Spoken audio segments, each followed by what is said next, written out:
We are in Evergreen, Alabama, the Bigfoot capital of the state. What an awesome place. And a Conecuh sausage is known around the world. Truly magical. This is West 84, where there's actually a famous encounter of a Sasquatch jumping over the road. It was mentioned in the documentary, The Town That Loved Bigfoot. Me and Matt are heading to Flatrock Boogers' house. Super excited for the weekend. We're gonna finish filming the documentary that we started in Lakeland. And man, from fear to understanding, it's a beautiful process. What an awesome terrain. This is the historic Debro Hill here in Alabama. Can't wait to do some research on it, but definitely a cool landscape. Right here is the apple bucket that Flatrock has had some activity, and you can see the thumb indentation right there, right into the deep woods. And he actually has a microphone up there on the side of his window, and that's where a lot of these loud yells. And Tyler has spent a lot of time in this area, and they've been establishing Sasquatch pheromone chips and kind of getting the lay of the land. It's really cool to finally be here. What a monumental day. I call that shine. That's what he pushed over right here. There used to be a big old tree all right through there before it growed up, but he pushed that tree to the side and walks out. Yeah, that's where he was walking out at. Oh, yeah. Back up in there is where they first run me on my first tree stand. Back up in there, that's where the recording and pheromones are.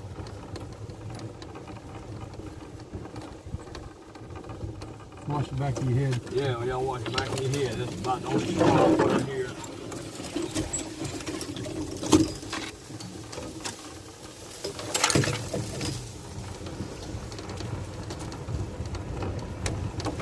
Those big limbs that you heard popping this morning, was it on the back side of the house, or was it I out think here? it was on the front side. Out here? Yeah, that wood pile. Yeah. It happened about 5 o'clock this morning.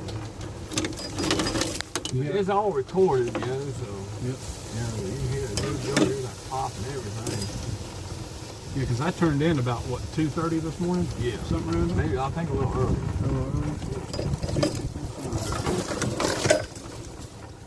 Connor, right over here is where, you know, remember I was telling the story about the dog? Joe, the day they killed my brother's dog? Yeah. My dog was right here in this high grass. It was high all the way across, like that right there.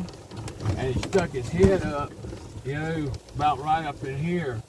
And he would not come out until we got to him. So he was probably surrounded. But check these, these trails out right there, where they've been pushing down. Oh yeah, you could definitely see. You tell that ain't no damn deer trail. It's a wide load. Wide load. We're going back up.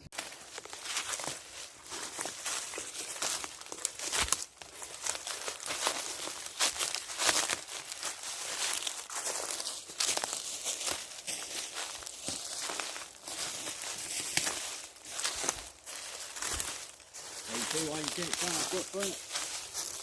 Yeah, the ground is just so dense with litter. I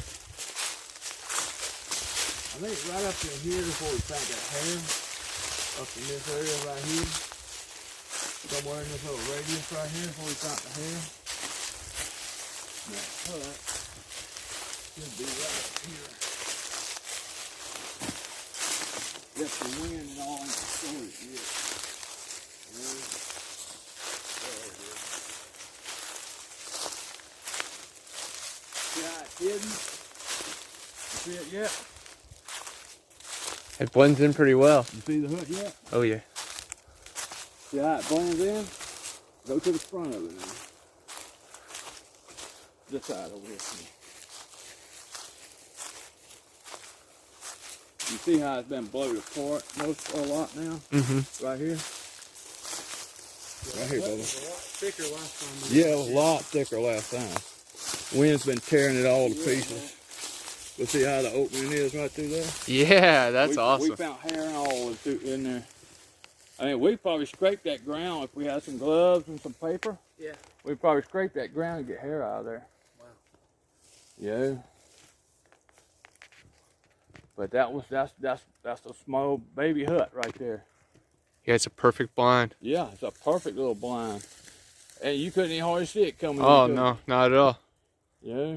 It just blends in with all the other hills and foliage. Matt, come here and see the doorway to this thing.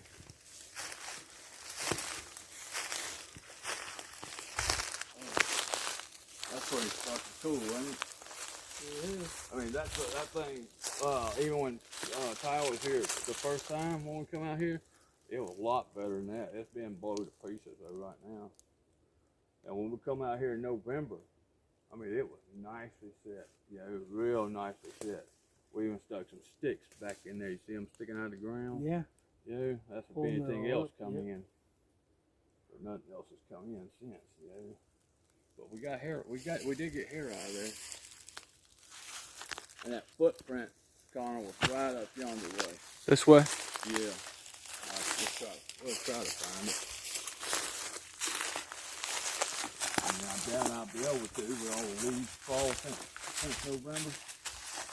Yeah, but I'll give you a close around place to it. I'm sure this gets really thick and weird after dark just because it comes to life. It gets shit back here in dark. Because you can't see nothing. Yeah, I think that footprint right up in here, I believe. And you said there's 2 Native American mounds on the property as well? Back, yeah, one on our property and one back up in here somewhere. Wow. Definitely sacred soil. Yeah. And back here's where we got our recorder and the pheromone. Yeah.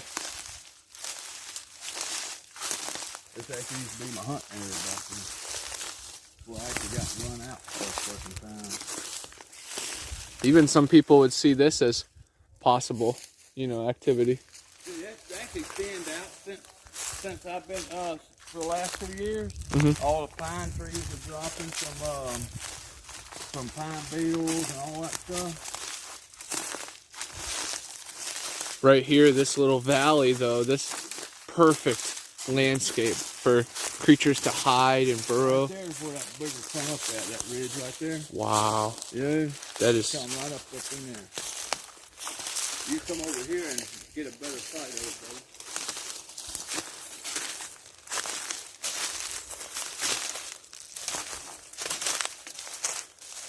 You talk about deer back up in here, son? I remember this place is loaded with fucking deer. See how that's getting pushed down to the side? Yeah, good eye.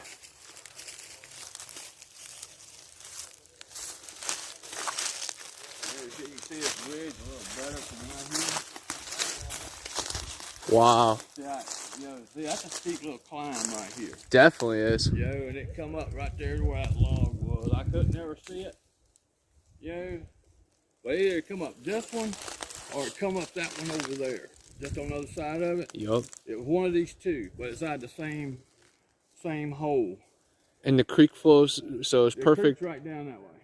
Perfect amount of food, water, Yeah. shelter.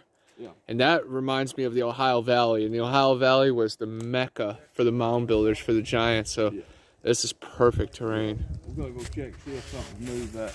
Yeah, we put a stick on top of the recorder. Yeah. When we buried it, see if something moved that stick.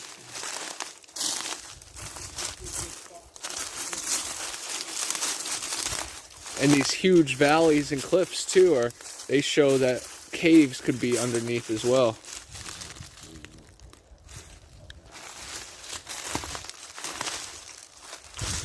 Yeah, I can't wait to, go downtown Evergreen and see the statue, and because this was awesome. I knew about Evergreen, Alabama before I met you, and now it all comes full circle, It's a beautiful thing. Definitely change of elevation. That's one thing about, me being a hunter and stuff, is my land navigation skills, it's like I'm very good at remembering. You have an internal compass. Yeah, pretty much. I've been lost in the woods one time when I was at night. Gotta find that pheromone shit where they're at,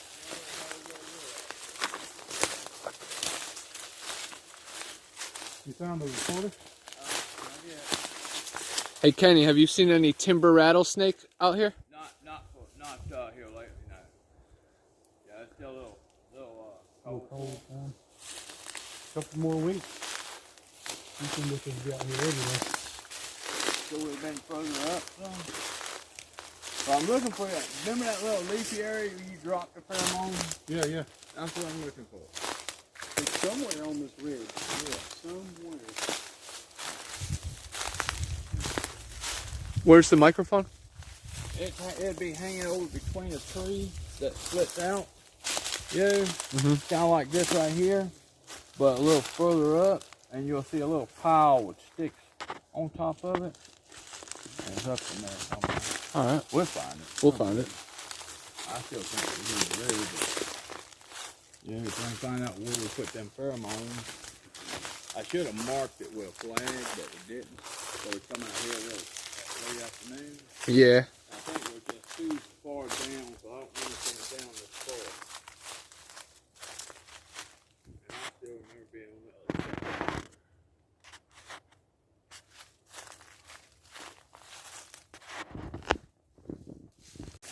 No, I'm blind. It's up on them leaves. Oh, okay.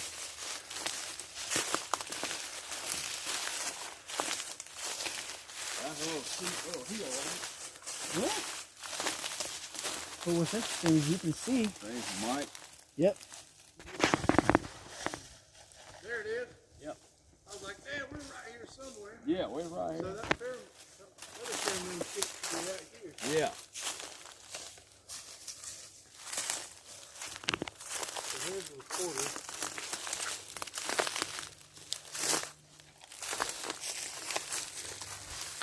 See, that way I can bury my recorder. Yeah. They can't hear the digging.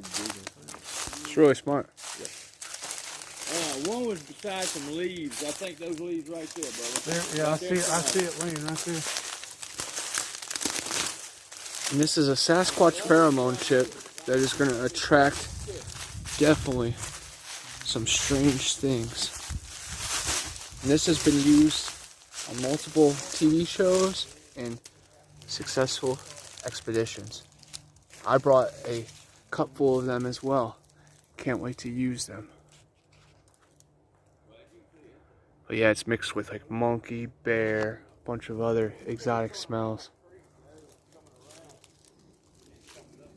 Perfect spot to do it because the smell is gonna just coast right into it. Bottom. Yup. And then it's just gonna leak out with the water. I did. Me and Tyler just heard a tree break or some kind of snap right over there. And that was loud. And Kenny just said he heard it too. Where's that up?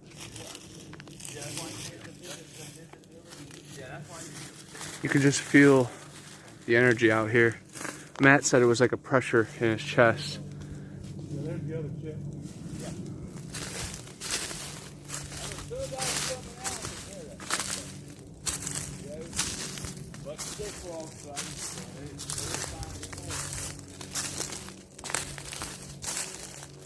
Where's that?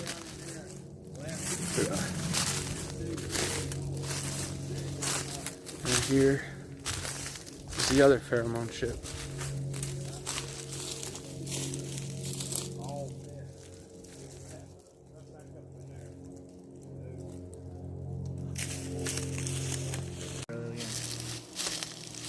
Can you point to where the Sasquatch are? Both directions we heard the knocks and the tree break.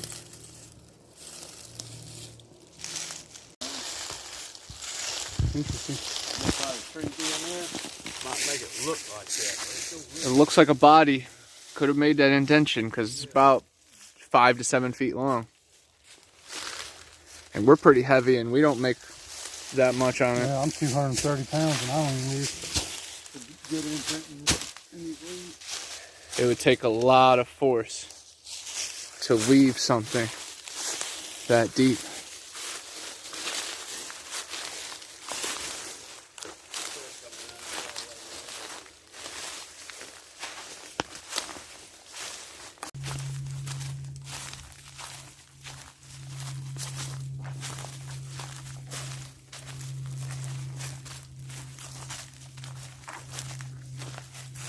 Yeah, back here, where I actually took the picture of him in November. We seen him in person in October, but we seen don't show him in the picture in November. You think this is the big one, the dad? No, it's a female. Gotcha. I don't think the males have got here yet, to be honest with you. Huh. Now that right there, don't worry about that. I'll show you them right there. Yeah. I'll show you those. There's my tree stand right there.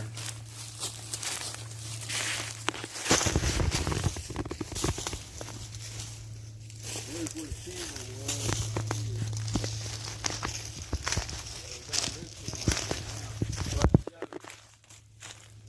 Kiowa's been back here twice, since ever since then something has twisted this camera and pushed this antenna down.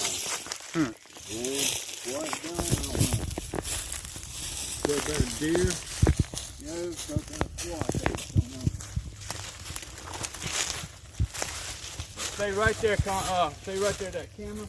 And I'll show you right where you stand at, and then you come back here. You stand in, and I'll take a picture of it. All right. Then I will, I'll send you a comparison shot. Yeah, I like that. Your camera right there with that. Follow that tree around. Just walk on over and follow that tree. That one that's broke around. Check, see how it is, and tell me if that's natural or not. And I know I tell you it ain't, but Yeah. just by the way it's pulled around there, and on this side, on all sides of the tree.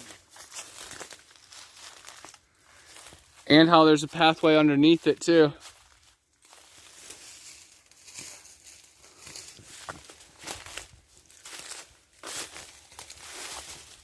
See that kind of how it goes all the way around? Yeah. Pins up between them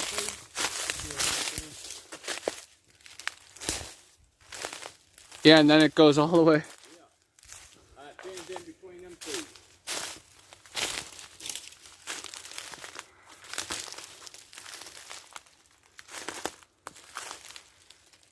Right there. Yeah, that's definitely not natural. Not with that clear break and pulled all the way between. That's exactly. Right above the waterfall, there's constant sound. Oh, I'm going to show you the water, the pathway to the water. Just a second. This pin is all the way jabbed down into the ground. Wow. And it's 3 inches around. Yeah, it would take some mighty force for sure. Yes, sir. The way to the water. You can definitely tell this path's been used. This is going to be the doorway to the water.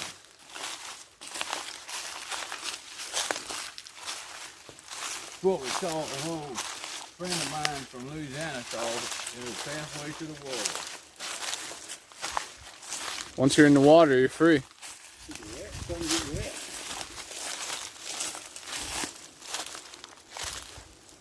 Yeah. All the way into the ground.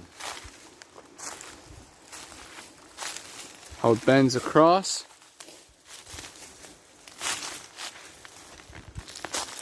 And then, yeah, it goes into the ground like at least 3 to 5 inches. And it is very thick. Yeah, it's real thick. About, what, 3 to 4 inches diameter. Yeah. And there ain't nothing pulling it down. No, there's nothing pulling that down. Nothing leaning on it, no nothing. So I call this the gateway to the water. They're definitely using it too. Oh, that's for sure.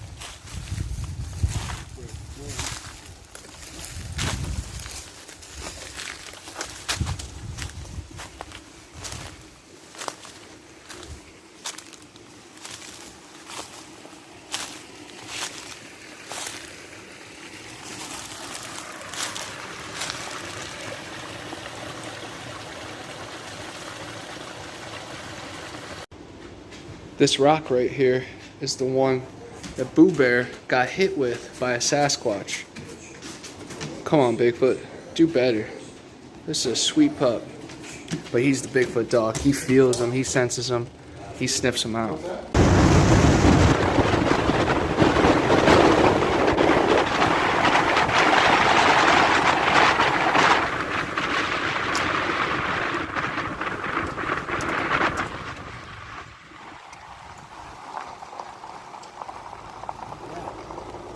Wow.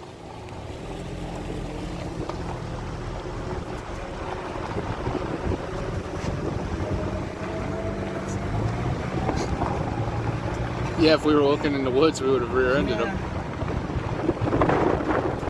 You guys know me, I'm a fan of movie location filming sites, and that KFC and Taco Bell is in the dock. We are here in Evergreen, Alabama, where they have the statue right here in the center of town, and this thing has some awesome detail. This isn't just an ordinary wooden statue. This thing has emphasis where other statues may forget.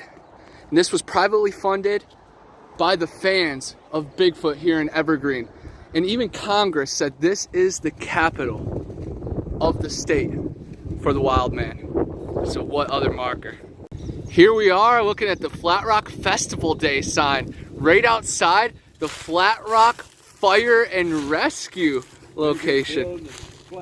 The biggest building in Flatrock. That is awesome. And my dad is actually a retired fire lieutenant. So again, all the synchronicity and everything. Yeah, you got to go through the swamp down where you're from.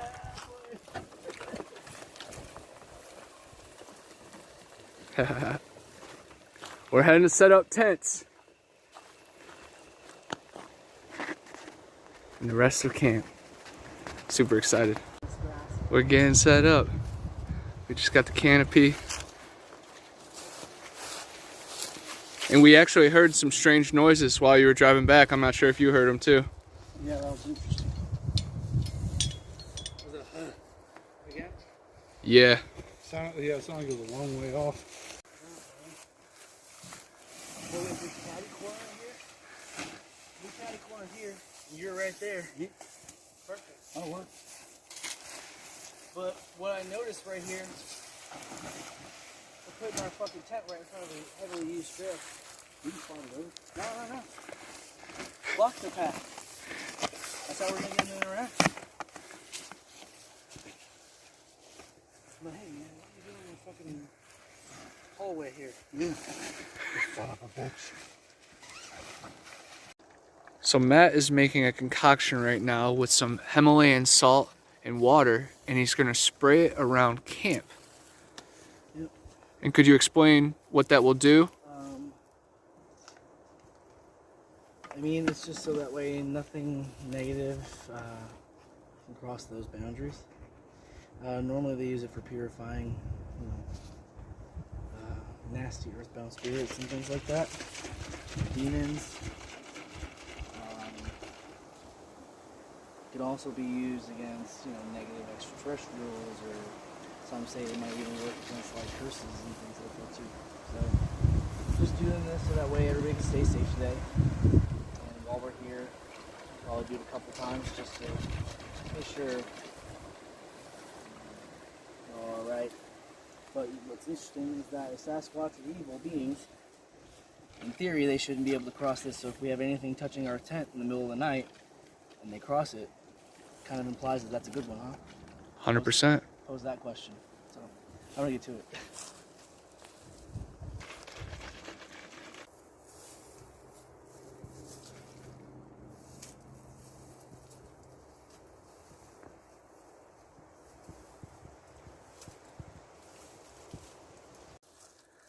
So Matt set up a cool gifting station. I laid them all out in line, and then 2 of them got knocked off. And it's already stirring up some activity when we were busy setting up camp. But we have a trail camera right there with the eye on it. And it's gonna be really interesting to see if they mess and play around. We have a couple other cool little tools and whistles that are going to stir the energy up and hopefully bring in the booger. So we're setting up some Sasquatch pheromone chips at our gifting station. I'll tell you what, these things smell terrible, but we're gonna put them on there, see how it does.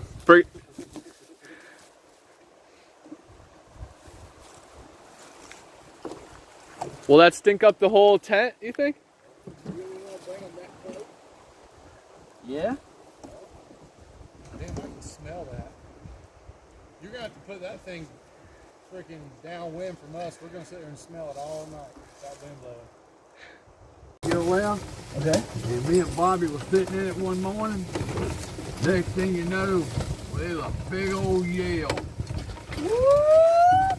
As loud as you could hear it. You could actually say that shit, you know.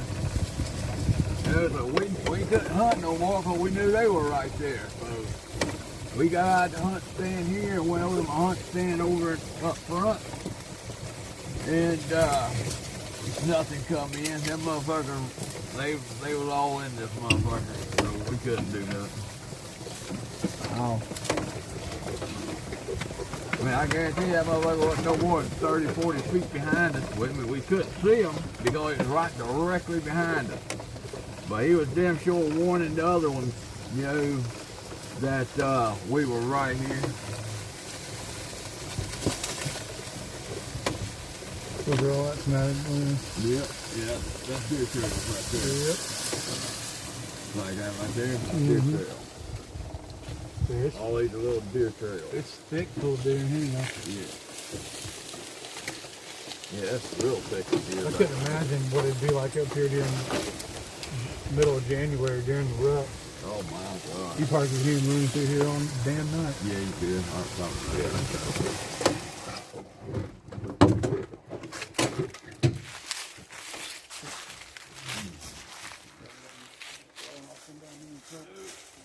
They found this morning, which is pretty cool. It fell in between, and there is no damage above the tree.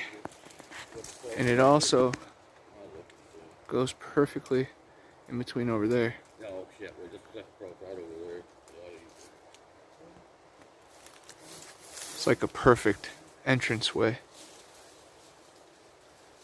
to the oblivion. Between the trees. Some cool forest language right here. They always tell you to look for the A's, the T's, the X's, the triangles, and the deltas. Sure is. You see right here? That's where something stepped to.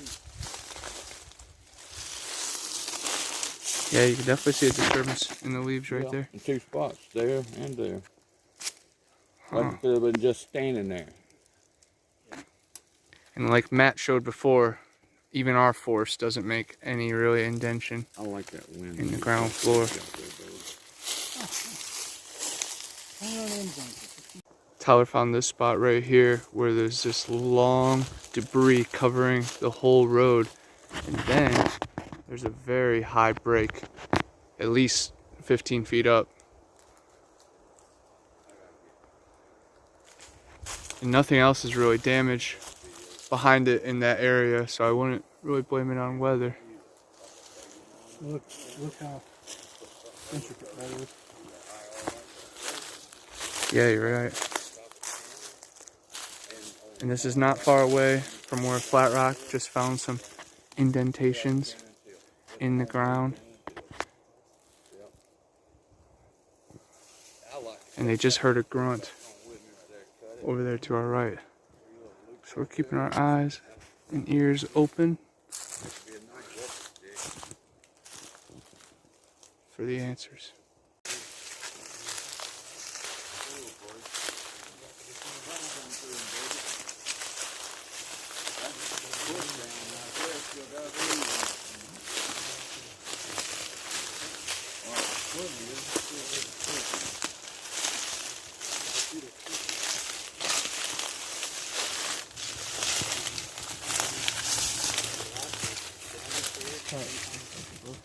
Yeah.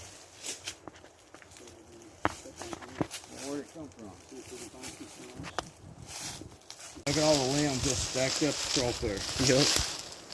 So we're just heading down the trail That's not man-made. to the little creek bed, and we found this little shelter right here, very similar to the other one.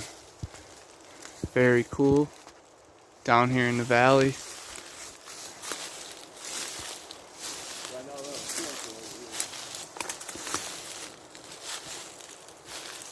Many entrances to it. I'm sure something has their eye on us just this moment. We just had a pretty crazy divinity rod session where Matt was contacting the forest, and we heard multiple tree snaps, breaks, and knocks during the questions. And he was able to pinpoint where they were, and it pointed that way and also this way. So we're moving towards it.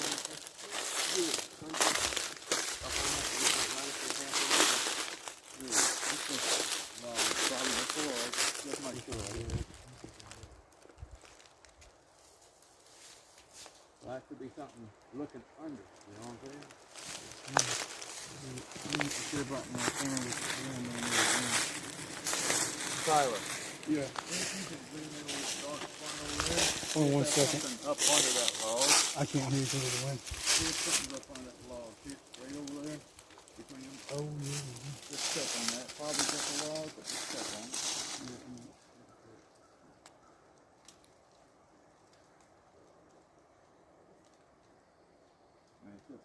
It's out of. As far as my camera going, it's hard to tell. We get a better picture of it through the eye than we do this camera. We're sitting here on the banks of the Sepulga River after some heavy activity of knocks, crashes, tree cracks, and just odd noises. But this river has had BFRO encounters and then many more off the books. But what a cool place that the river meets the creek and it goes all the way to our backyard.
Can you show me where the Sasquatch are right now? There's one behind us, which has stayed in the same spot. But earlier the dowsing rods were pointing at what it was saying was this dark head in the bushes of Sasquatch. And now it's not there in the same spot. And now it's over there to our left. Now that's wild. As I sit by the Hotspot River, I call to the people in the name of the great Creator. If you feel comfortable, feel free to reveal yourselves in pictures and video passively. But tonight, we hope we have a close, safe encounter.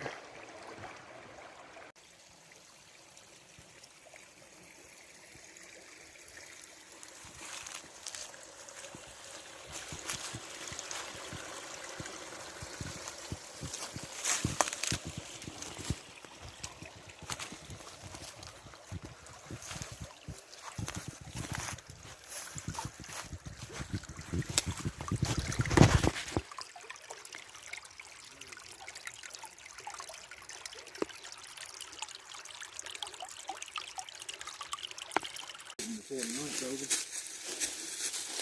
Every time I've heard them mimic a hoot owl, it's been like deep, like too deep, like deep.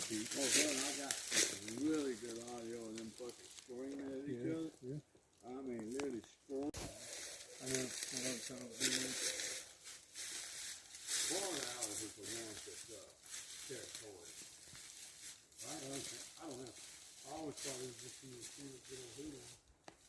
The owls are going off in the distance, which is really cool because it could be mockers, mimickers, but even just the legend of the owl, how Native Americans are reincarnated as them. It's very interesting. They are also closely associated with missing people.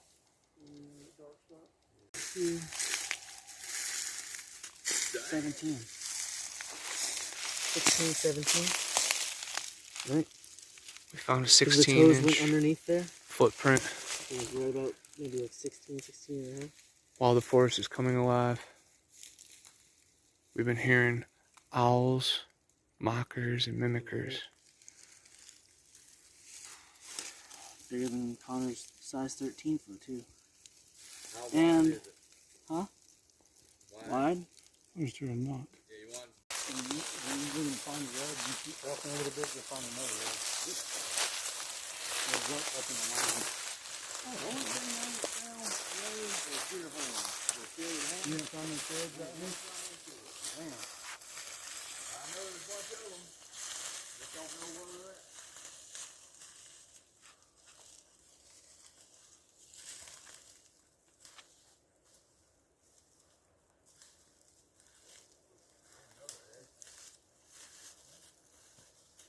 Been a deer laying there, you know. Hell, I found some nice ant prints not too long back in November.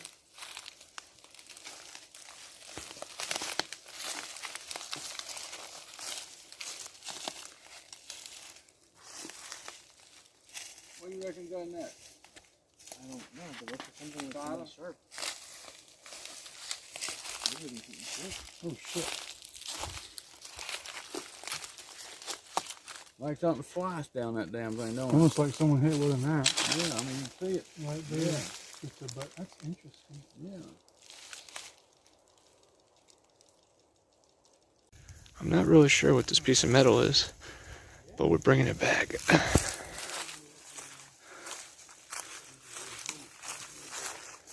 Looks like a mini trap. That's fine, that's fine. That's fine.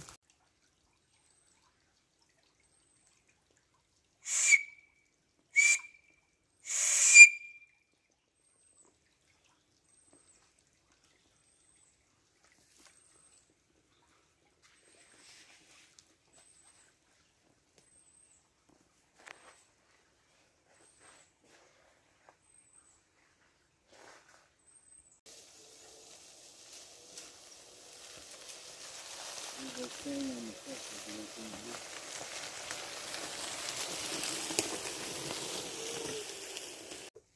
Now look at my door.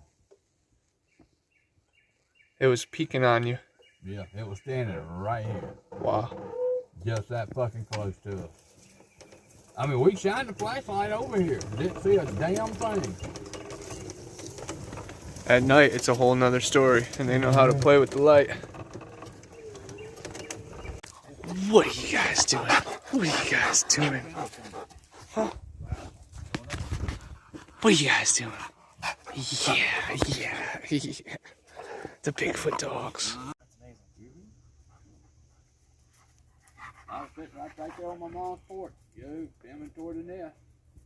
I come out the house, you see where, I turned the camera on, and, and I was, moving, I moved it over to the nest area, I'm looking, and I see them, and I zoom in on them, see them all perfectly right there, and I hold it there for about 2 minutes, next thing you know, I set the camera down, face the camera away from them, and walked back in the house. Never knew I had that footage. Even though I knew, I know I seen them because of how I zoomed in on them, Hey, well, I'm glad that's something that I said. Yeah, that was something you said. That's actually that's what triggered me to tell Tyler that. You know, I'll be honest with you. Most of the time, I'll say things in streams and stuff like that. I know. It's just, Yep. you know, I'm just kind of Throwing it out there. Yep. like, hey man, like, cause you know, I talk to a lot of people. That and I learn a memory lot of thing's things. true though. Mhm. That really happened. That 100% happened. Well, I mean, I mean, we're not talking about just a big old monkey in the woods. yeah, I mean, cause if I Maybe wasn't, third cousin. Yeah, right. I mean, why didn't I just keep the camera pointed right toward him? You know, why did I turn that damn camera? So that's, No idea. well, what's interesting is that now that you remember doing it, and you have the footage of you doing Well, I can only go by what the footage says. it. Yeah. You know? I mean, I don't remember. Well, you don't remember the doing it. entire thing. No, I don't remember none of it. Yeah. None of it. That makes. Oh. I don't man. remember none of it. None of it. You know? I know I zoomed in on them.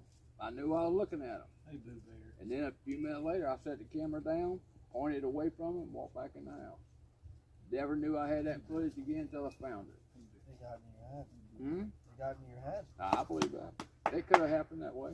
But you know, they don't do it in a Vicious manner, no. vicious manner. The only time they was aggressive is when we shot up in the air at them. You know, because we thought it was a prowler. Oh. And Prowler, what's a that's prowler? the night they come beat the shit out of our homes. You know, What's a prowler? a prowler? Just somebody walking through Oh. your yard. Oh, Yeah. I thought you were talking about maybe some other sort of cryptid. No, we thought it was a person.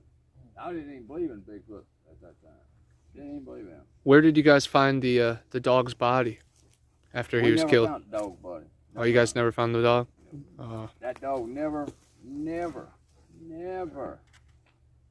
walked far into these woods, you know, to go use the bathroom. Mhm. You know, Boo was right there with him. You know, next thing you know, we found Boo down there in that high grass. You know, called out his name. He stuck his head up. You know, we figured Bruiser was there too, but you know, we only seen Boo stick his head up, and he went back down. You know, and he wouldn't move till we got right there on top of him. Then he finally stood up. You know. He was hiding. Yeah, he was hiding. He was totally surrounded, but we never found Bruiser. Never found him. Booze. So Tyler, last time you were here, you had some activity, huh? Yeah, me and Flatrock, we were sitting up here on the porch and had the porch light on, and it lights these trees up, and we seen eyes shine about 8 foot, roughly in the air, about the size of a silver dollar, and you could have probably slapped a ruler in between them. That's how far they were apart from one another. And Kenny was like, "Go get your camera." So I walked over to my car and got my camera. You can kind of see those eyes just moving back and forth a little bit. It was pretty interesting, man. That sounds awesome. Is that the amber colored ones? These were kind of they're kind of like a yellowish color. Whoa. But the amber color ones that we seen before were right over here when we were down there making calls. So hopefully, It's the corner, and that's where we're going to be Yeah. camping. yeah, hopefully we'll get some activity tonight. 21-inch track I'd found right after I seen a 10-footer that was right up in here. Which you see now the nest has fell down because they're not here no more. Over here, is where that big one that scared me. I was sitting right there on the back porch. My mom's getting closed in now. Mm-hmm. But I was sitting there on the back porch, just smoking a cigarette. And you can hear Bob and Bob over there banging on, building that cook shack. Which, it's growed up here now a little bit. Yeah. I mean, this is scrubbed down some now. Mm-hmm. That fucker was right in there. His head, see where that limb is actually stuck in there? Yeah. In that tree? His head was above that. Wow. And that sucker, he was looking like this right here. You see the cook shack right there. Mm-hmm. See the cook shack? Yep, they were working on that, Yeah, they banging were on working that. See, and that wasn't that high before, it was, about my head level. Right, Well, right. anyway, I was sitting on that back porch, didn't see nothing, just not noticing nothing. And then when I locked on that, yo, it started turning. Just like this right here, real slow. Real slow. You know, and I'm still looking dead at it, wondering what the hell it is, you know, and I know it's turning toward me. Then it locks eyes. Oh my God. Woo, and that right there, the fence was laying on the ground. You know, as you see, it ain't that far. Yeah, he would have had a straight shot, It probably had a four straight and a shot. half steps. Yeah. You know, but that's the worst I've ever been scared by one. You just had to internally surrender. Yeah, I just dropped my head. You know, just kept thinking, what am I gonna do? What am I gonna do? And then, you know, I just got up, kept my head down, walked into the house. By the time I looked back out the window, it was gone. Wow. Yeah.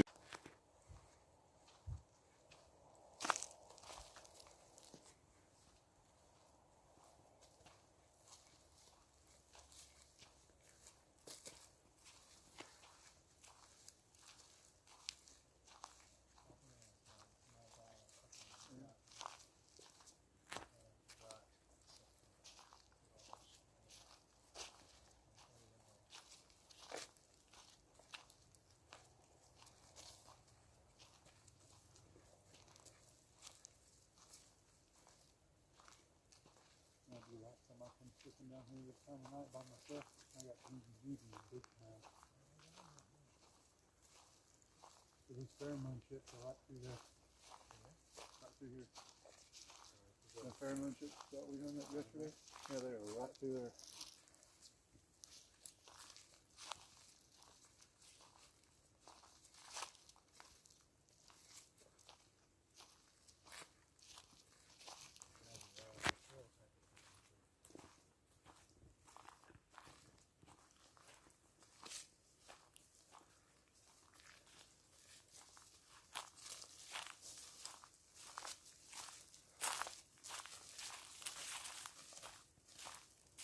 This is the best part.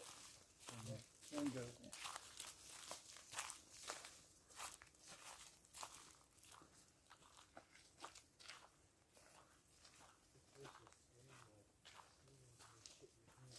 Could you imagine hearing that out here laying in the pool?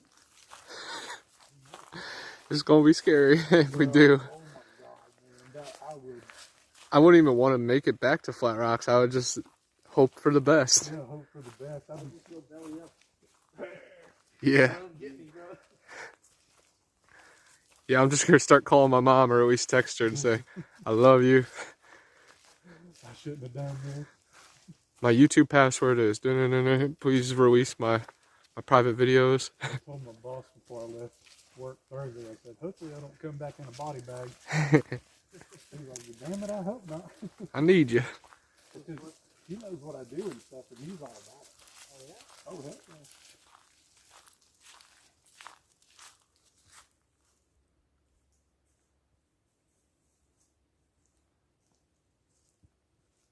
Just movement. Right in there.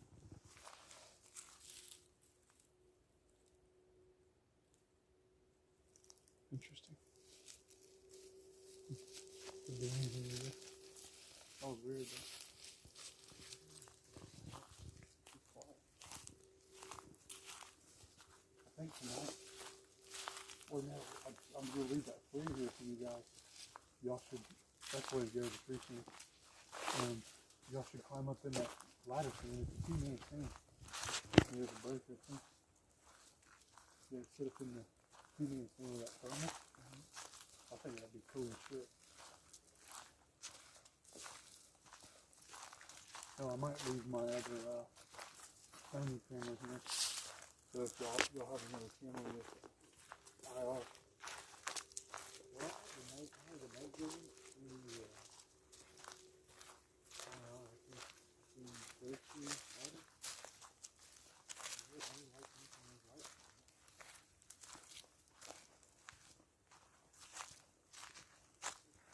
Dude, I'm so pumped that we're all out here, bro.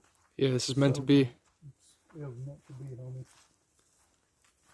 Once Matt said he was 36 minutes away, I knew it was ready time. We're on, locked, and popping, bro. Alright. About 10 Alright, so these little lights, oh, they are working.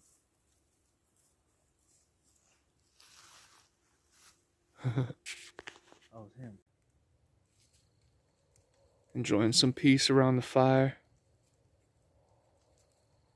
Knowing the signal You see anything down there? will call to the woods. Still orange and red. I got you. These trees are closest to us. They're showing up on oranges. Yeah. So if you see anything moving, it'll be that same color. So the trees are still hot from the sun heating them up.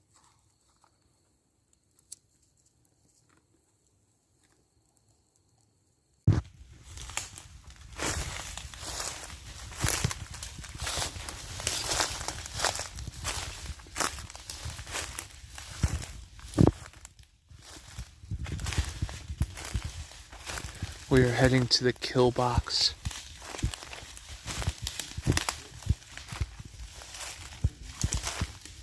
To set up a trail cam to see if we can lure anything in.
Sound like a pterodactyl.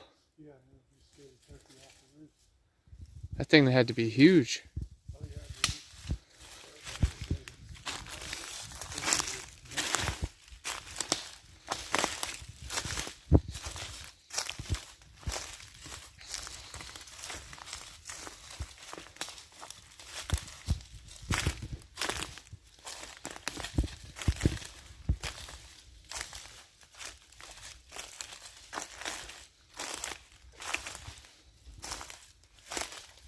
Nice.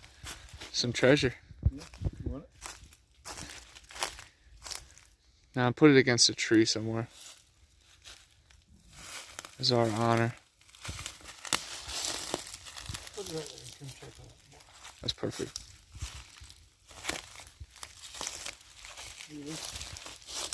Yeah. Here's that, yeah.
So what we're doing here is we're going to deploy this trail cam right facing on this ridge.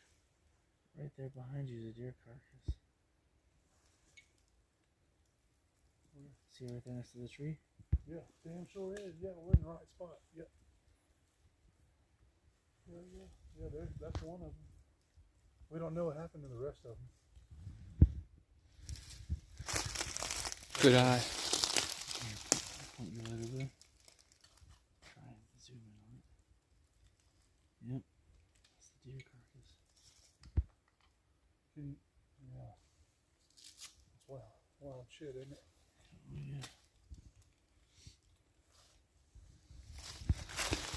So while Tyler sets up this trail cam, let's go check out these bones.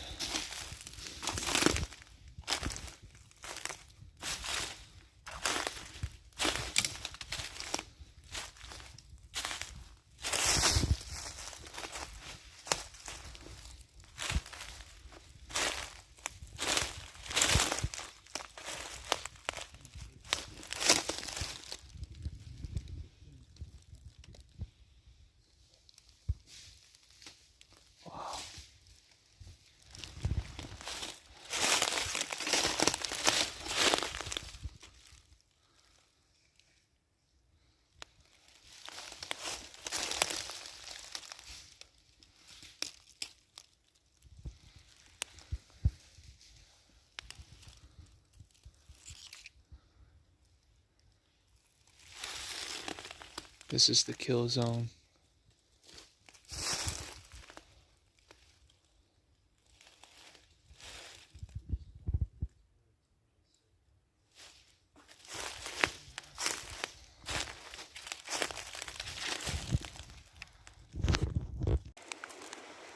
We were told there was a sighting that happened just across this river, right on this bridge. Up from a dead sleep. Well, before we heard the rooster sound, there was something out here hollering and screaming I've never heard before in my life, and it woke me up. And then Matt kind of woke us all up and was like, "Man, y'all hear that?" And I don't know what it was, but whatever that was, hollering like a rooster, man, trying to mimic a rooster, that was pretty interesting. We'll have to go back and listen to the audio recorders. What do you think? What was you think that was something mimicking a rooster last night? Oh, yeah, 100%. Yeah, I agree. What do you think? It sounded, a couple of them sounded like a rooster, like maybe they were being agitated, but then a couple sounded like it was guttural and like raspy, like how Matt said, and man-like. And why would the rooster be sounding off in the middle of the night, all night? At 4 in the morning. Mm-hmm. And then the coyotes were getting amped up, and then you could hear like a bellow kind of under them, and like the man-like bass in their calls. It was very interesting. Very interesting. I know I was kind of scared to go pee. I was. I ain't ashamed.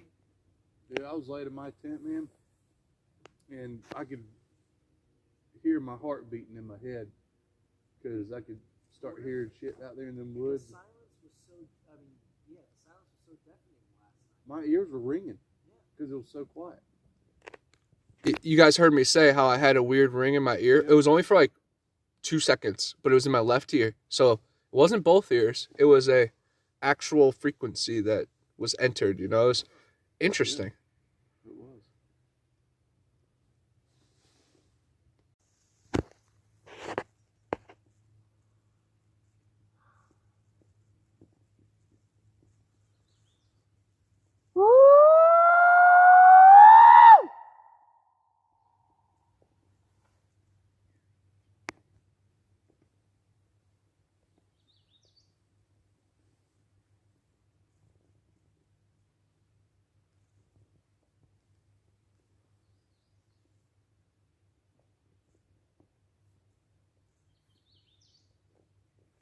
There was definitely something in the distance.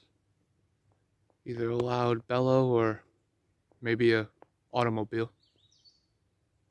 See, I can't get that high. Yeah. But I can't go super low either.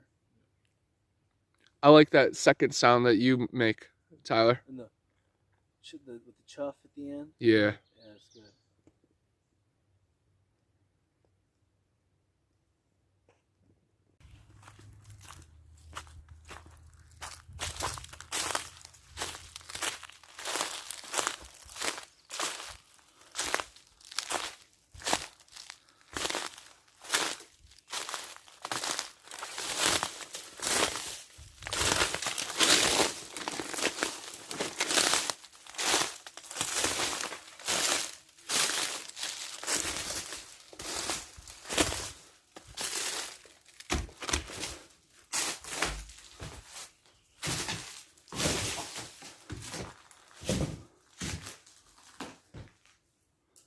Really crazy.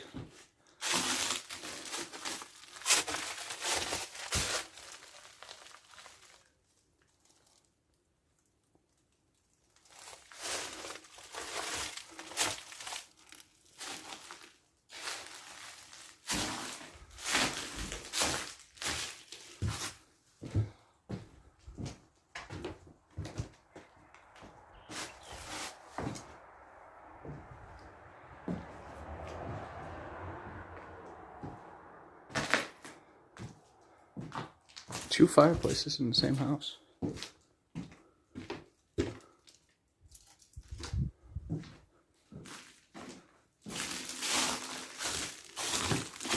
Oh, the floor's giving out.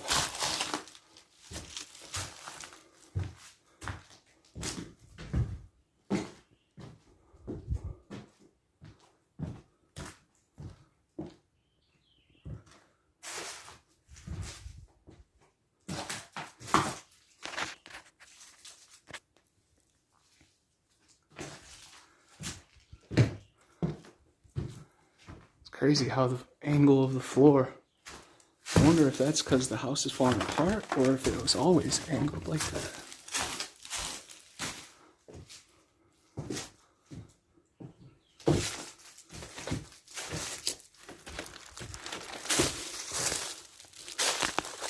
We're in Burnt Corn, Alabama, which is mentioned in the Town That Loved Bigfoot documentary.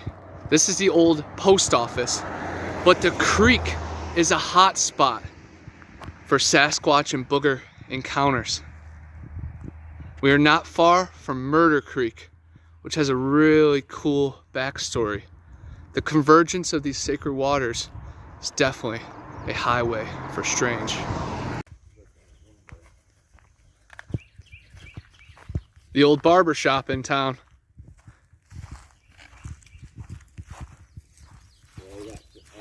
Stove in there too, or firewood stove.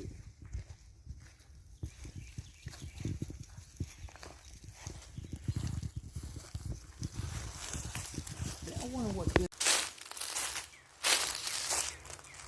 Gonna do some quick exploring back here.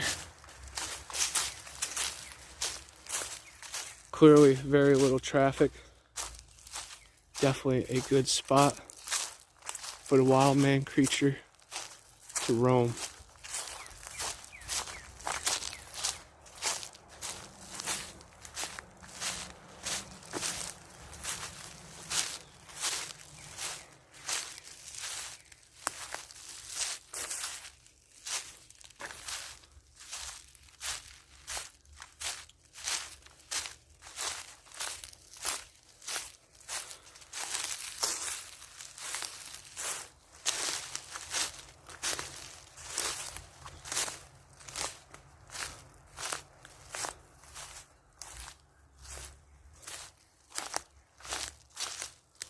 This looks like a little staging area.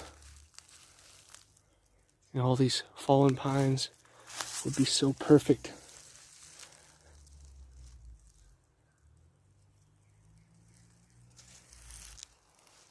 Not sure if that's from medicinal burn or what. But it's very cool. Whoop!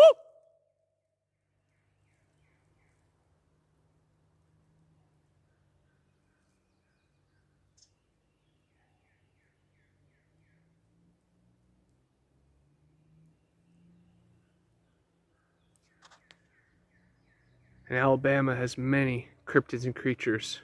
Huggin' Molly, Alabama White Thang, the Mobile Wolf Woman, and of course, the Boogers. Here's this old, scary mansion and a cool fallen down house back there.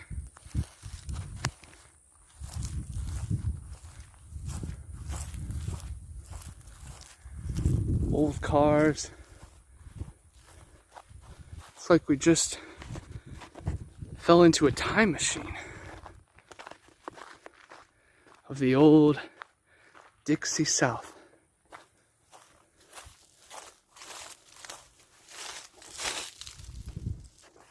Little hay.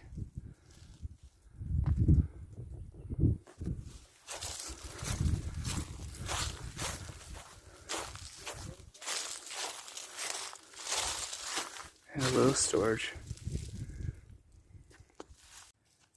We're here at Murder Creek, which is a hot spot for the Alabama Bigfoot.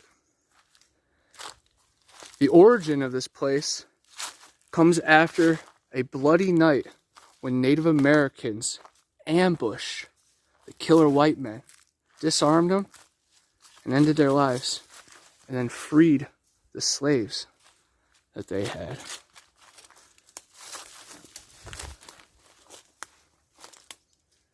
Many legends and scary stories come from this location, and I feel like that energy attracts the wild man, the Wookiee, the Boogers. Murder Creek was also mentioned in The Town That Loved Bigfoot documentary. Has had many reported sightings and experiences. Some kind of old structure, building, or fallen boat on the side of Mill Creek. Boogers Mill, really cool spot here in Alabama.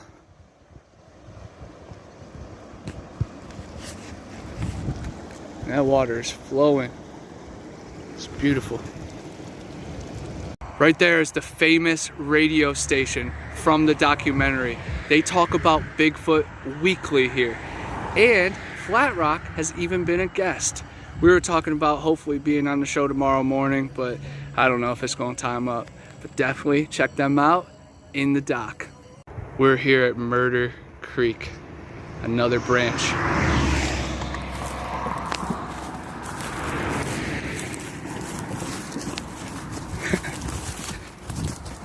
Oh yeah.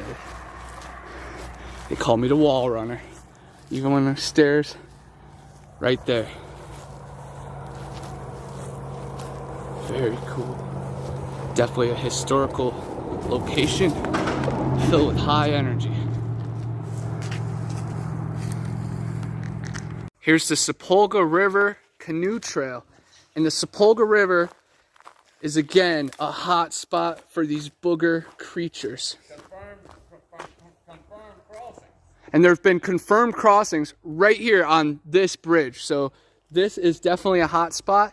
And this water connects Murder Creek, Burnt Corn Creek, and all the other American Amazon waters here in Alabama.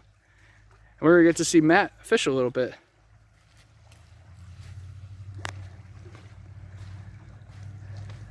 Matt is a fisherman down in South Florida. He has his own boat, does a lot of cool charters.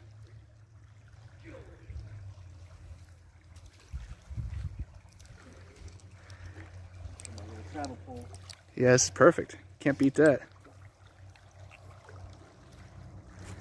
And I have this vial that I'm going to fill this up with the Sepulga water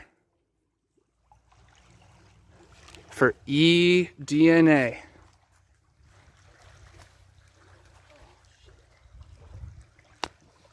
Come on, Boo, get some water. Yeah. Come on, buddy.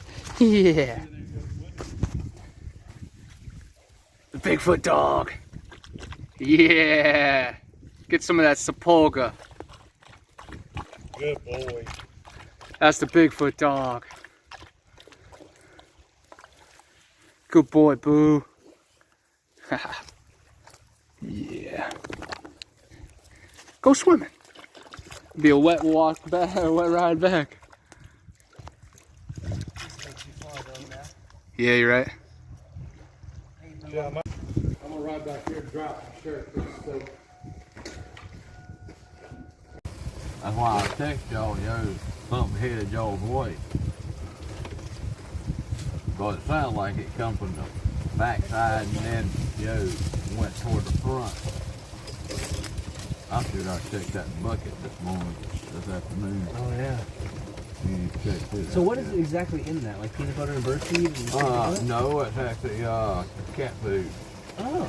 You know, and I had, you know, that boy put apples in there.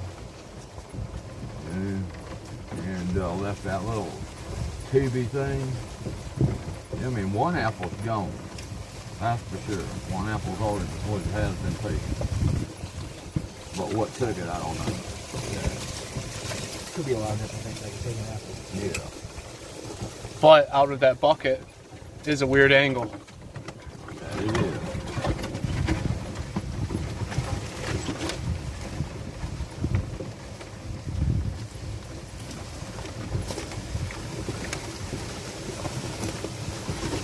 Feels like the Millennium Force.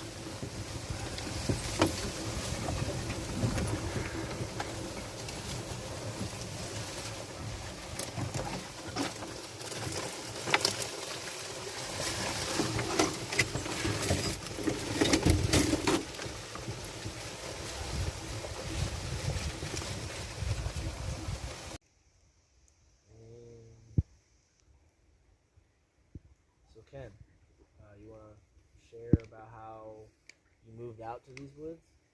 Well, we bought the property around 2016, and you know, I was gonna move on out here 2017 when my mom started having trouble with something banging on her house all the time. But about time, I was gonna move out here. I was diagnosed with cancer, so I had to delay that. Wait till I got surgery and all that.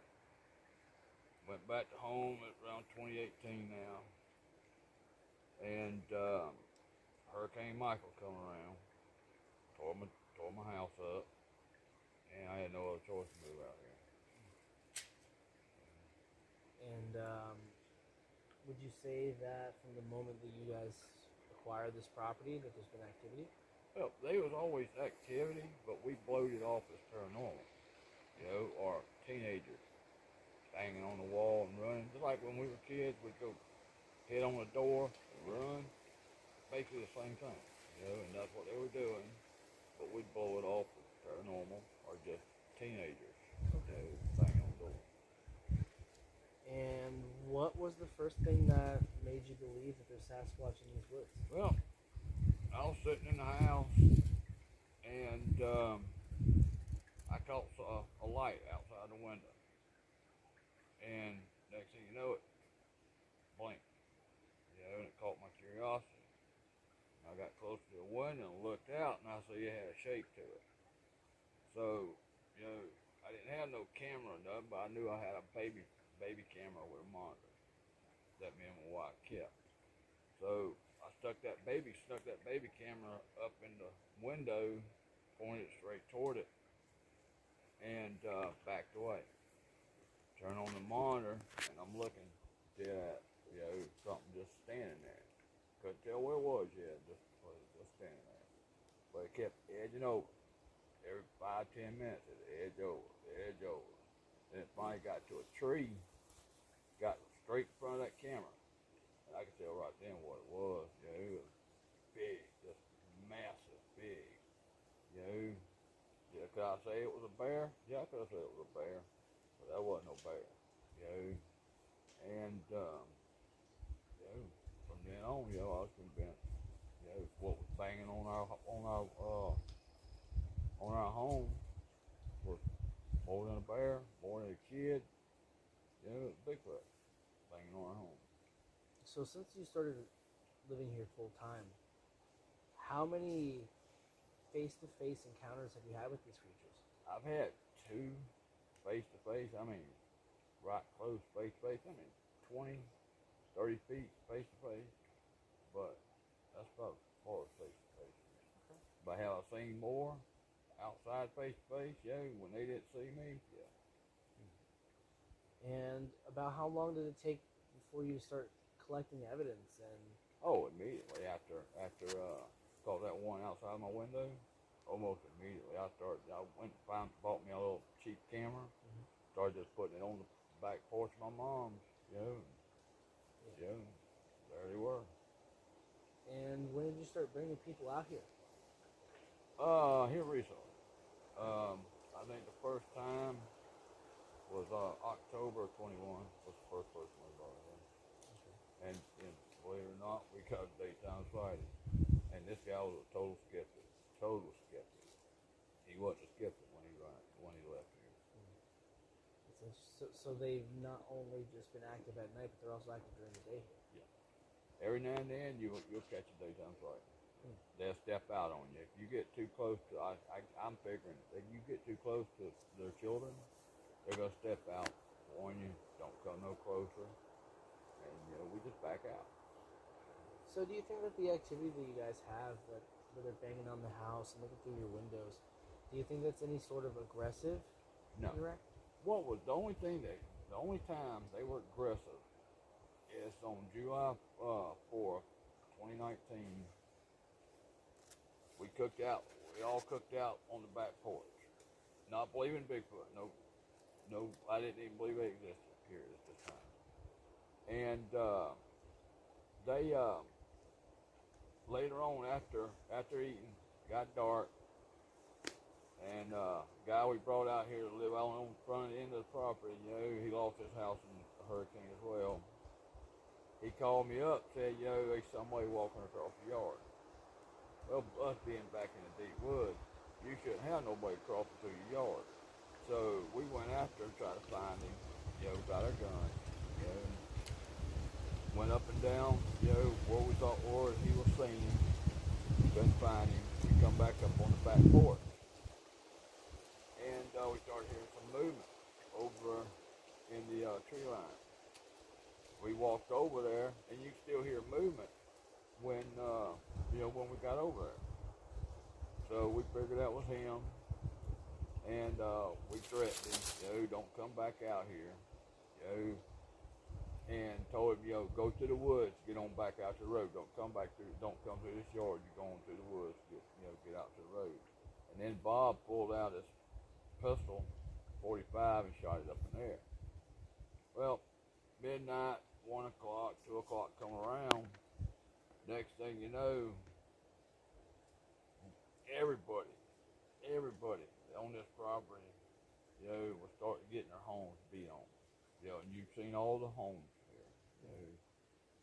Everybody's was getting their homes beat on. They literally terrorized us out. They was ripping stuff up, beating their chest, yelling, howling, and and one actually laughed while it was walking away, which I consider a laugh. It sounds like a laugh, and soon after that one laugh, there's still one left still on the back porch. She eventually got off the porch, walked away. We still didn't believe at that time they were Bigfoot, though. Not till we actually seen one. Even with my brother, Bobby, he was the first one to actually see one out here. He got turned around in these woods, and it got dark. And he had a cell phone, looking around, trying to find his way out to the road. And, we were trying to call him out, and he said he got to one of them, one of them hollers that, cuts down real fast, real funny hill. And he said right before he got to it, the cell phone light shined on something big eyes. He said you could see a silhouette. It was massive, and he backed out. And we started blowing the horn. We wondered why they didn't attack him. If it was big. And he said because y'all was blowing the horn, which we was. So he finally got out to us. That's when he actually told us, what was back there. We laughed at him. We laughed at him because we didn't believe him. And do you happen to think that there's anything to do with these guys and spirituality or anything like that? Or do you think they're just another set of people living out here in the woods? I think it's just another set of people. They look, human face with just a bunch of hair. photos I got of them, they look like, human face with a bunch of hair. Do you think that they have the ability to use telepathy or anything like that? I don't know. You don't know? I don't know. Yeah, that's fair. Alright. Now, I will say this. You brought up something on your podcast, the memory thing. I told you about this yesterday. On the footage itself, you see me turn on the camera, focus over toward the nest where I know they're at, and I can see them there. And I zoomed in on them, all of them, the whole clan that was in that nest. And I sit there and I watched them 2 or 3 minutes, and for some reason I set the camera down, turned it away from them, instead of keeping that camera right there on them, which that was, most likely my thought to do. But I turned the camera away from them, walked in the house, and never remembered it. Never remembered filming that clan. But yet, when I went back and reviewed the film, there they are. You see me zooming in on them, so I know I was seeing them. And then I just turned the camera away from them, set it down, and walk away. And never remember, and still today, I still don't remember filming that footage. You have the footage. Yeah, I got the footage. That's amazing. I give it to you. You can add to it. Have you? I'm sorry. How has the activity been since the 3 of us have been here? Well, I'll let y'all decide on that. You know what? That's perfect. How bad, you say it, or good? Just be honest. Don't think it's what you think it is. Say it. If it's honest, what you're saying, say it.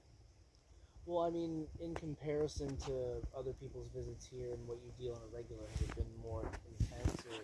No, it's about the same. About the same? I mean, sometimes it gets more intense when they come up close to the house. It gets real intense at nighttime. Yeah. That does. Sure. Mostly when you can hear them walking outside you. When you're laying on the bed, you can hear them walking outside your home. It's gotta be terrifying. And after having all these, what seems to be terrifying experiences, are you afraid of them now?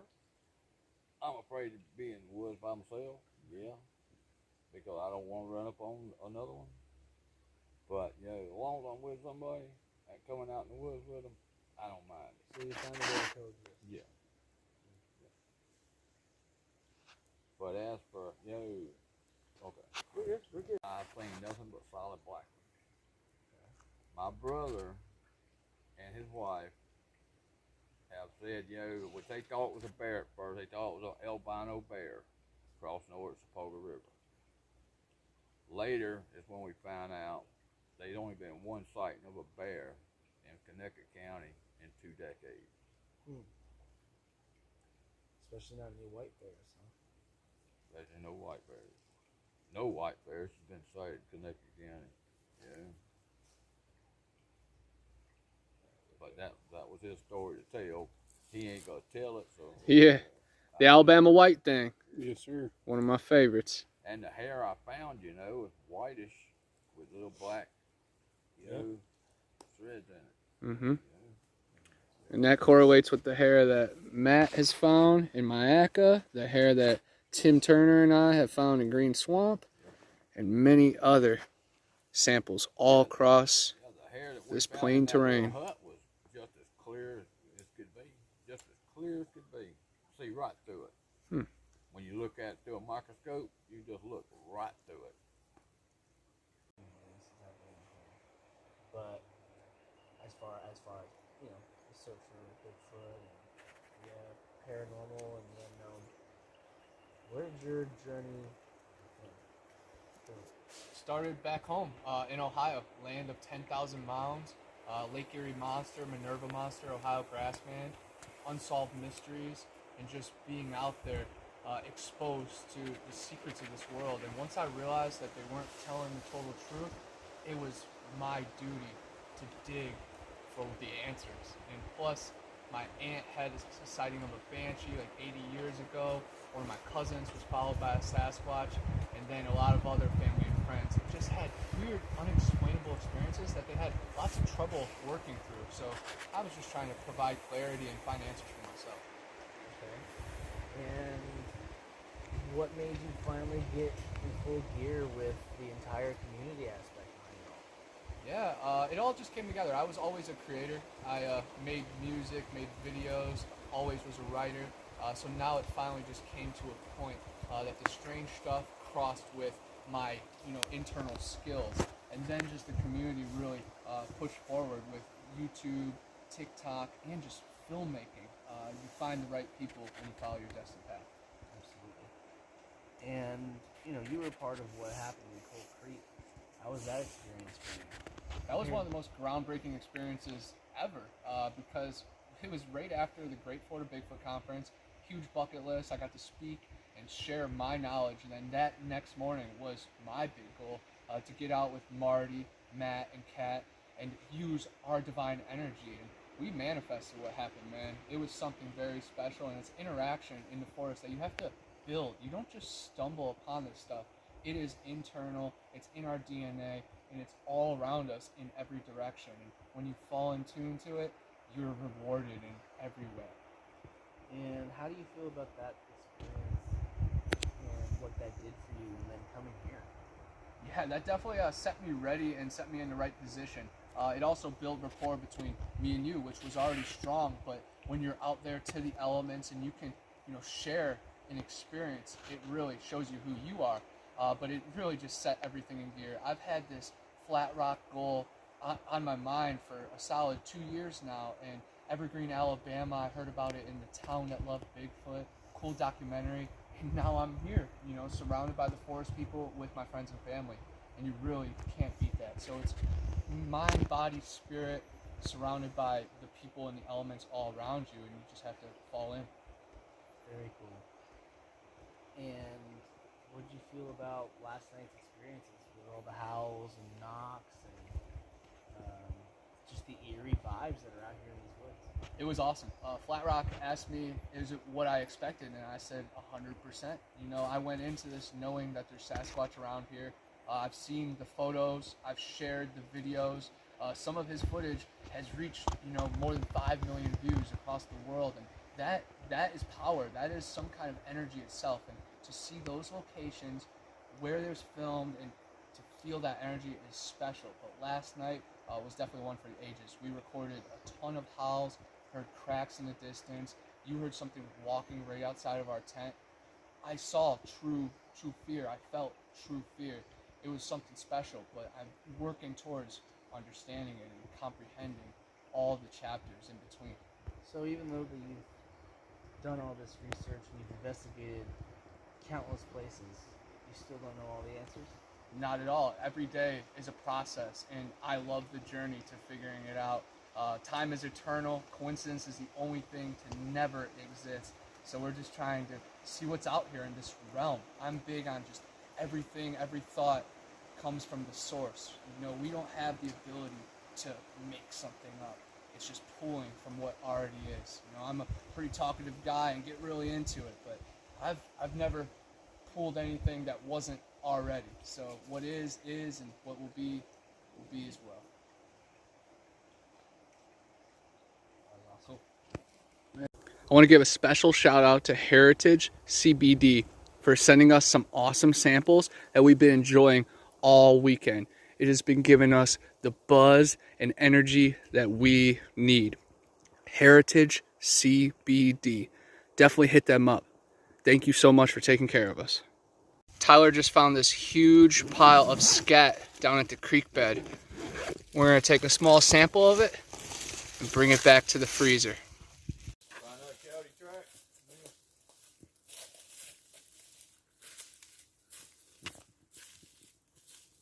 Flatrock just pointed out this really cool tree break at the top. And then I noticed that there was a bird's nest. So we think as it leaped up, maybe bent a tree down to get the eggs out of the nest.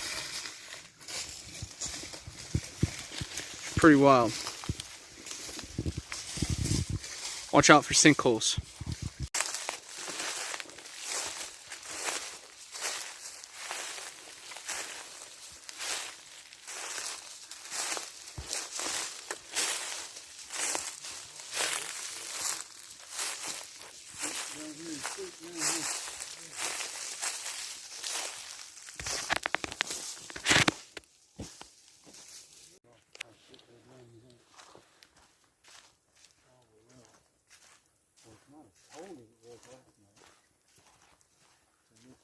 before we get up. We get moving.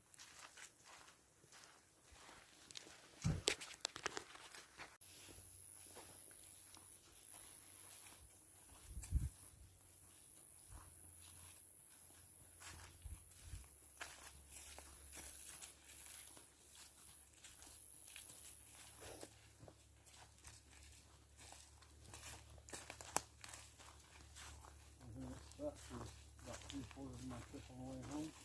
No espresso. Yeah, because that's hot. So that's over here and over at home. That's no espresso. So I'll get behind in this thing.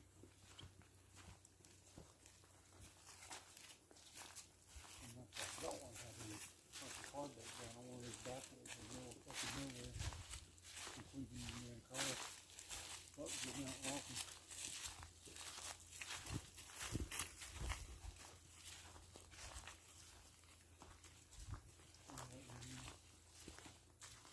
That was weird.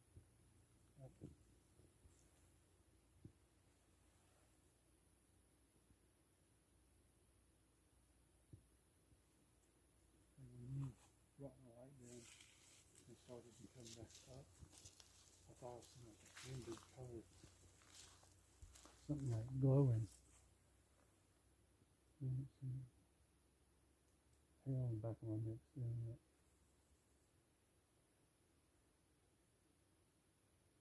It was almost like that same golden garden. And I could two of them and sat back on them down here. Because you can't stand it down there with the tree stand. Facing the street. That was really 10 o'clock. That's where it was at. The 8 o'clock and 7 o'clock.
Matt and I are setting up camp out here at Flatrock Boogers' house.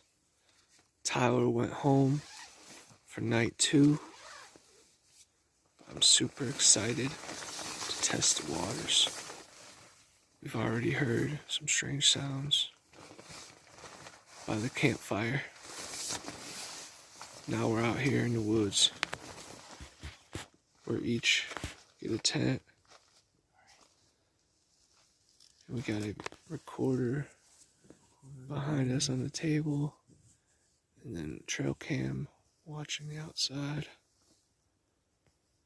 It's gonna be an interesting night.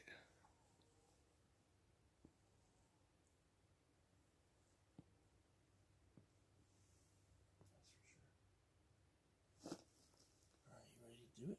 I'm not sure what that sound was behind us already. Going in. I'm inside my tent right now. Matt's inside of his, just about 5 feet across.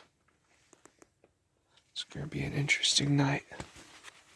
Right when we were getting packed in, we heard some weird sounds. And once the lights go out, who knows what's gonna happen.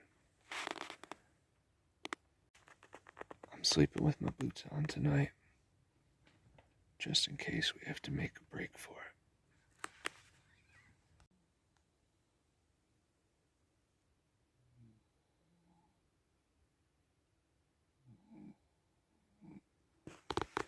Matt's sleeping right now, so it's just me out here. I can hear him in the other tent, so best believe that all the boogers around here can hear him too. It's gonna be an interesting night. I'm wide awake.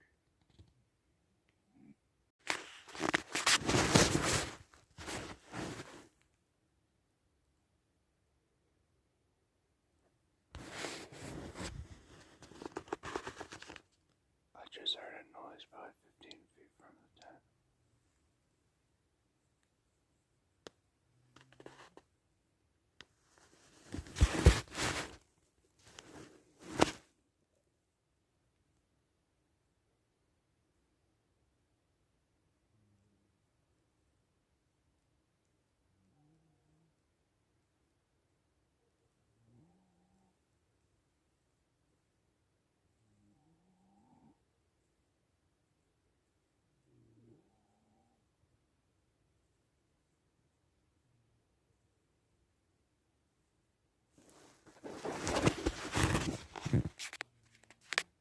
You said something ran by.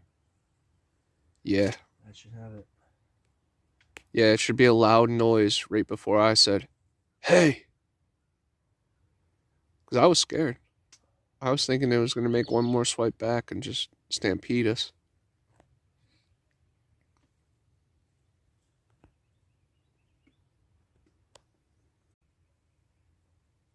For whatever reason, could not help the fact that I was falling asleep. That's why I finally said, "Look, fuck it, let's just go back.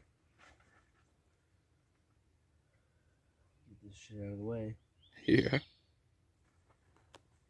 Was paralyzed, and then Yeah, dude. were you able to open your eyes? Yeah, my eyes were open, and it looked like everything around me was spinning. And the tent was kind of levitating off the ground? Yeah, that's what it felt like. That's so strange. I wonder if maybe something was messing with your tent and kind of triggered that, or maybe it was telepathy, like creature was putting that in your mind and the vibrations of your dreams. I felt the motion of the tent rising from where my head is. Head was up, and I felt like I was being tilted forward, and then I fell up, and I felt it was like I was teeter-tottering like that all the way floating upward. That is madness. Yeah, it was scary as fuck, and I tried to call your name, and I couldn't do it. Wow. That just adds to the weird feelings out here. Sure does, dude. And if mine, either in my situation, it was either a dream that felt so real that I woke up and had to scream, or it was, again, a dream like that was so intense that I had to wake up. So we kind of experienced something along the same lines. Yeah. In two different realms. Wow. Alright, so I'm in this tent last night, and what I thought was possibly a dream where my tent was being lifted up in the middle of the night. It was freaking me out, and I couldn't move. It was almost like I was in sleep paralysis. And we're sitting here, we're starting to slowly pack things up, getting ready to go. I told Connor the story a little bit ago. And I'm rolling up this sleep cot that we had in here, and I realized the whole back of the tent has been raised off the ground several inches. Yesterday, this was on the ground. The whole thing. Yeah, it Now seems it's it's raised shifted a little bit. by almost a foot. Yeah, I was going to say 8 inches. That is Mysterious wow. at the very least.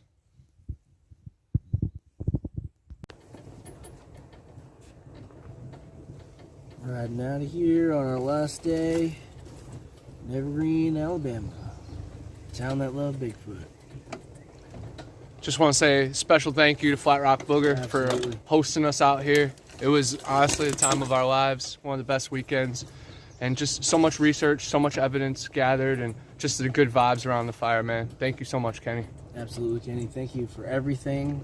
Your hospitality was truly an experience, sir. It was. And thank you to Bobby, Boo, and Peachy, too. We all fam.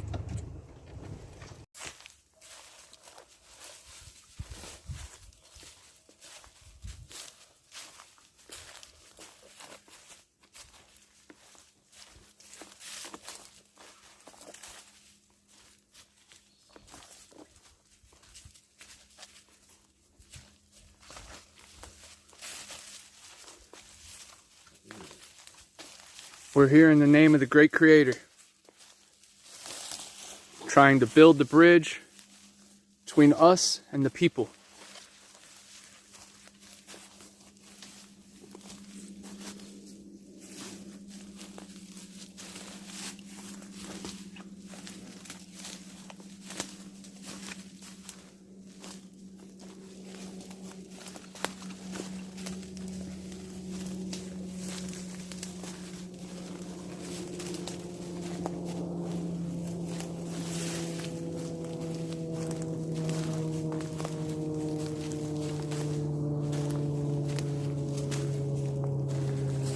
And when there's planes overhead and trucks whizzing by, you can count on these creatures to be moving, using that static sound as cover.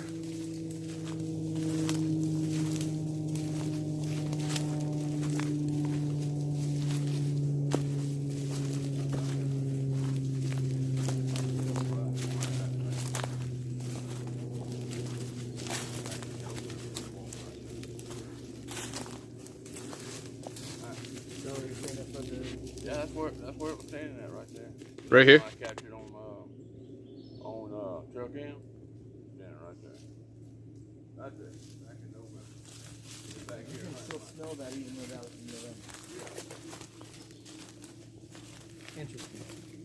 He went right to it. I mean, it's probably not the first time they's one been there, you know. I mean, cause the camera's not even operational right now. And then,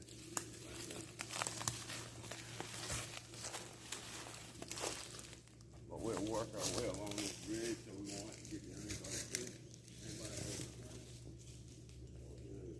Point might be down there. That's where they can see. That's being up here.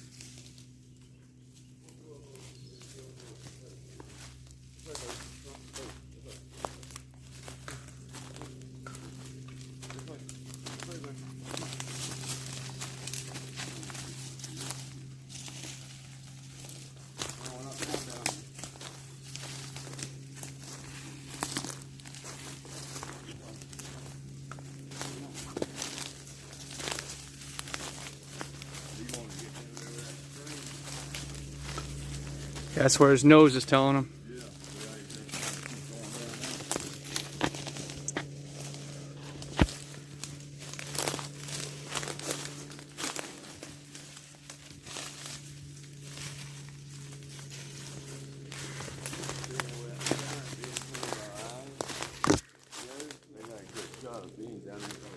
They like keeping that sun to their back. They really do. They like keeping that sun to their back.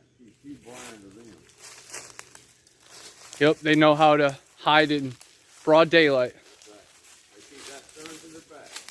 They know when we can't see. That's why I'm trying to stay up here on the hill, so when we make the see downhill, we won't have to be listening to the sun.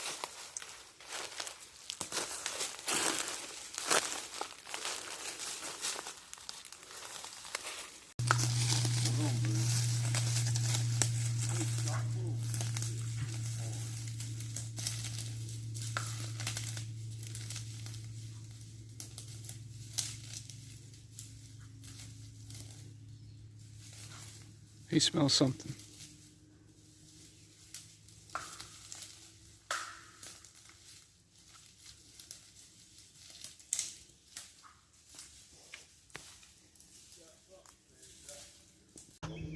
Right here is the location that the Bigfoot climbed all the way up onto the front porch. And the video definitely garnered a lot of views online. But this is where it happened.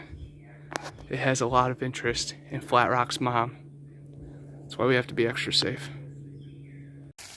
Matt and I are hitting the kill box right now to pick up our trail cam.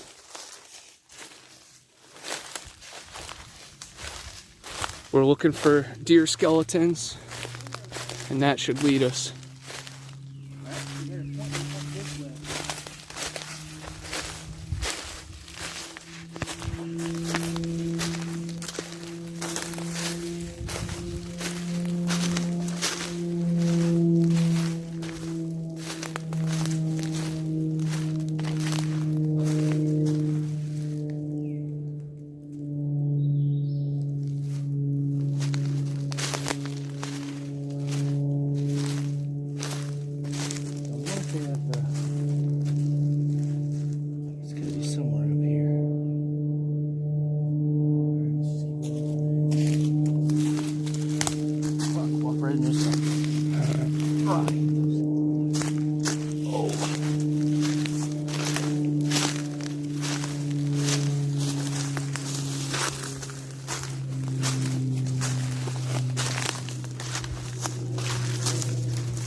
I don't know.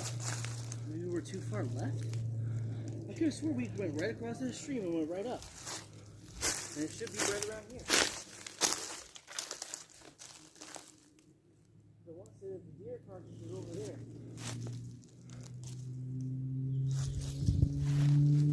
The camera should have been like right around here. Yeah, unless we're two left, like you said. I'm not sure. Yeah.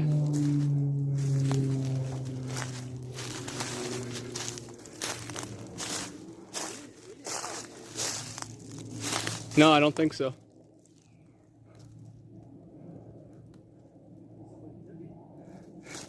I doubt it. We're just lost. We did it in the pitch black, you know? Oh, here it is.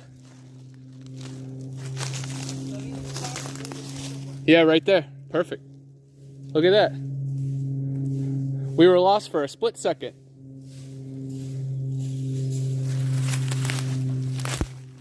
Yeah, here's the skeleton.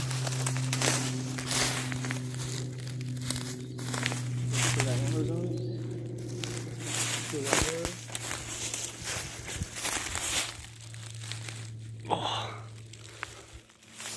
That's not even that old. Not at all.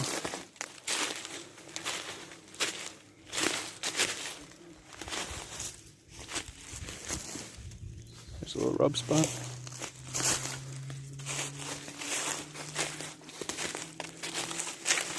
Yeah. We found it. Where we were yesterday? That's the top of the ridge where we seen that Thing come So down. it was sitting right around here in this area when it threw whatever it threw. So hopefully we got it on the trail cam. I hope so. Found this cool bone right here below the killing fields. Pretty sure it's a pelvis, but it always looks like a skull.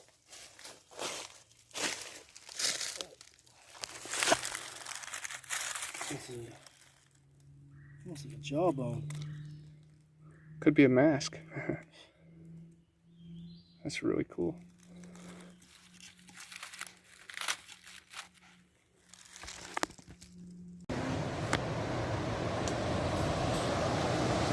Here we at the Great Falls River Dam. It's crazy seeing all this driftwood.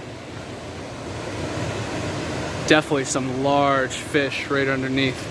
At the Ohio River, they always said there was catfish the size of Volkswagen Beetles underneath. Really crazy. What a cool spot.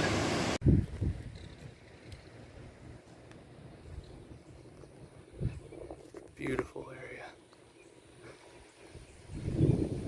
What a journey.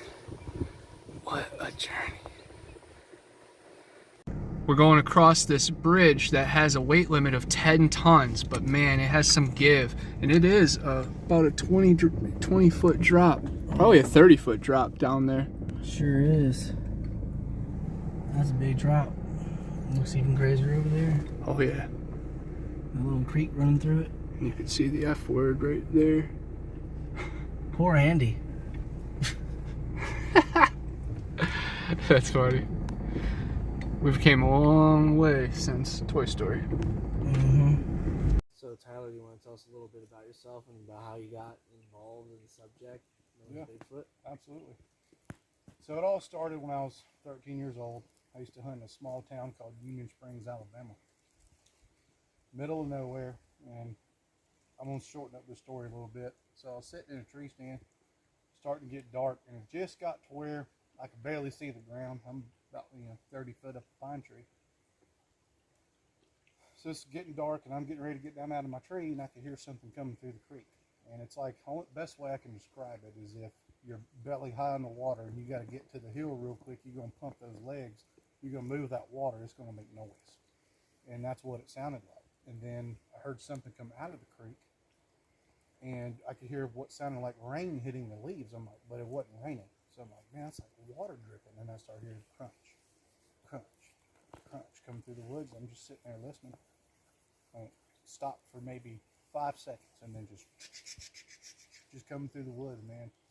Like it had a rope tied around my tree, and it got so loud, I thought the thing was going to jump in my lap. That's how loud the sound was of whatever it was coming through the woods.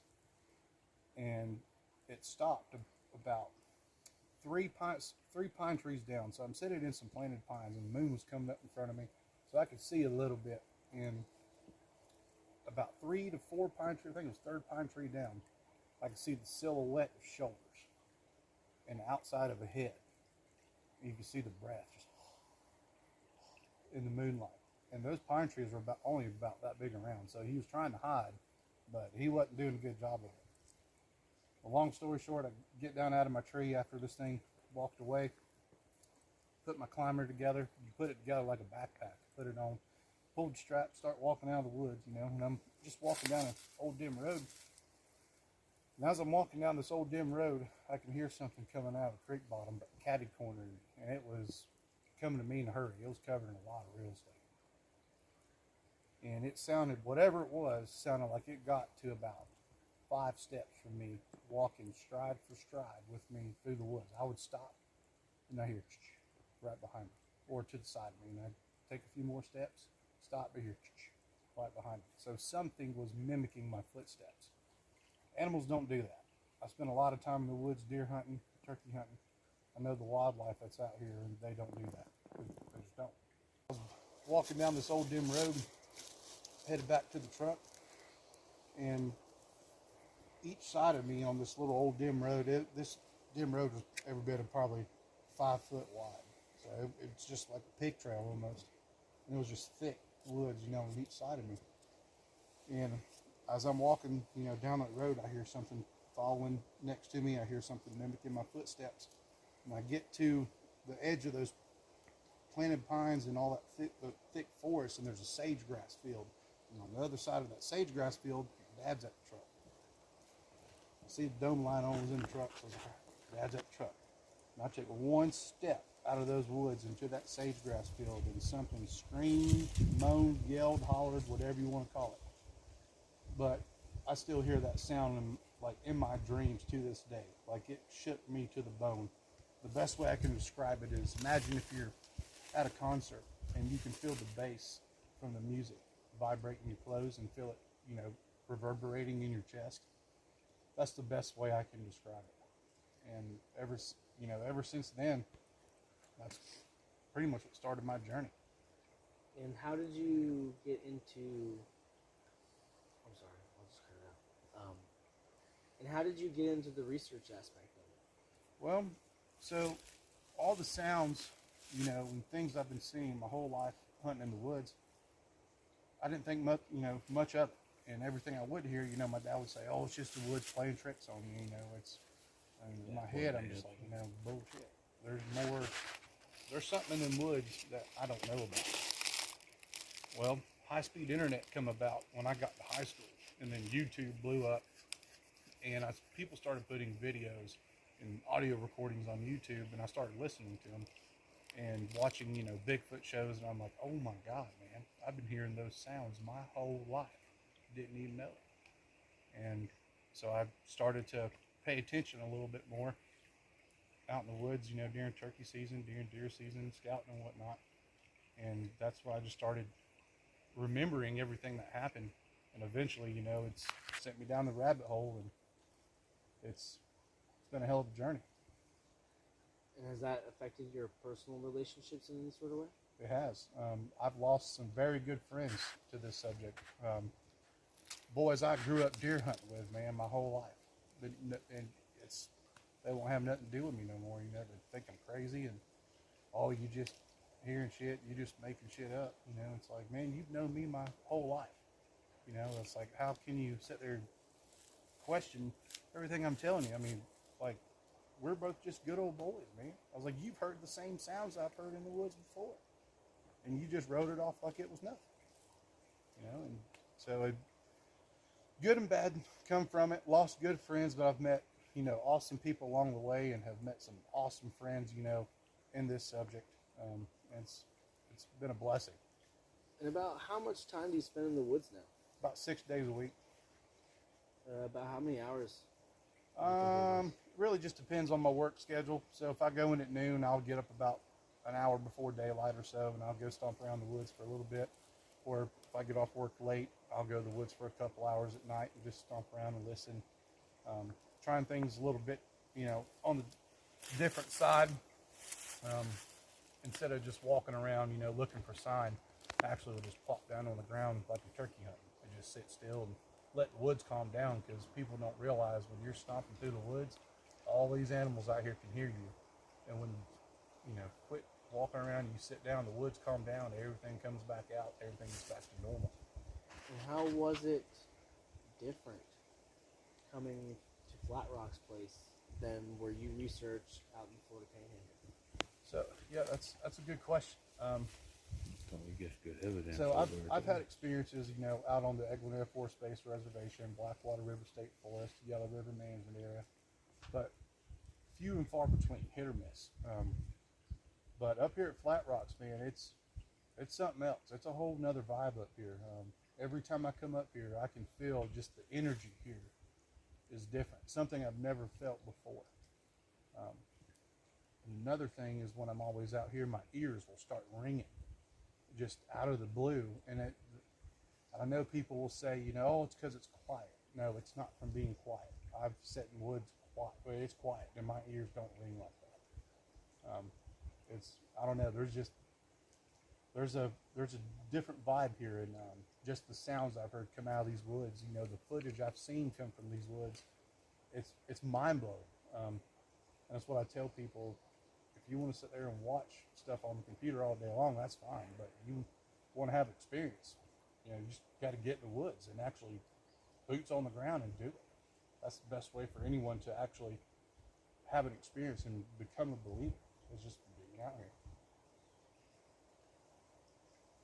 That's good. All right, Matt. So tell us a little bit about yourself. You know, what got you started on the subject? Well, I had an encounter back in the year 2000 when I was 8 years old. That kind of terrified me, but at the time I didn't know what it was. I couldn't understand it, and anybody that I tried to talk to about it, they were telling me that it had to have been the monkeys that had escaped during Hurricane Andrew. Unlike, you know, the rest of my team, I don't live out in the great outdoors. It's the concrete jungle. You know, I live in the city down south in Florida. There is a lot of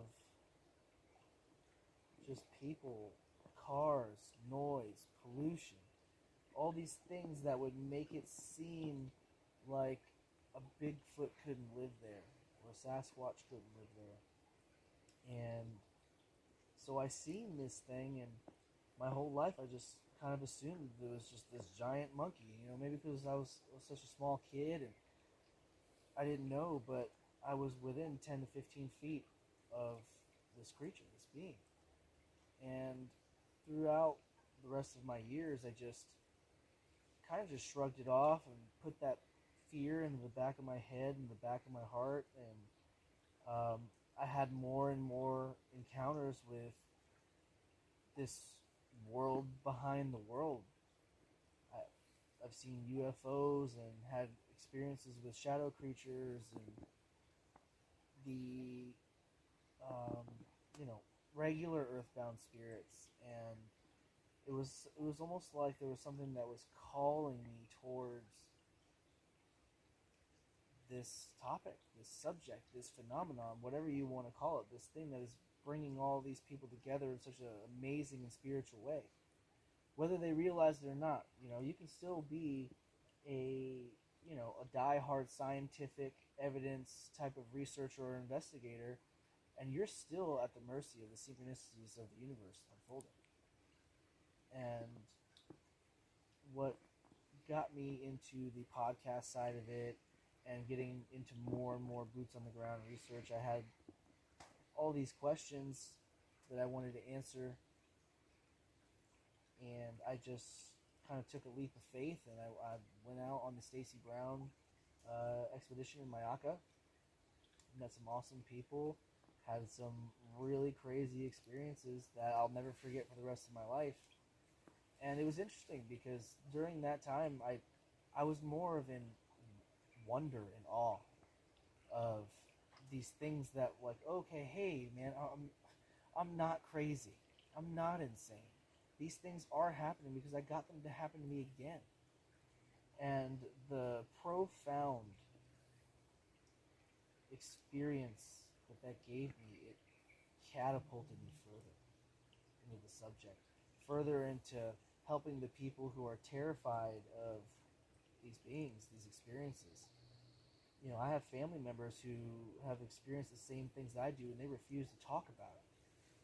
They're afraid of what it's going to do in their lives, socially, at the workplace. There's just too many things that the rest of the world doesn't understand.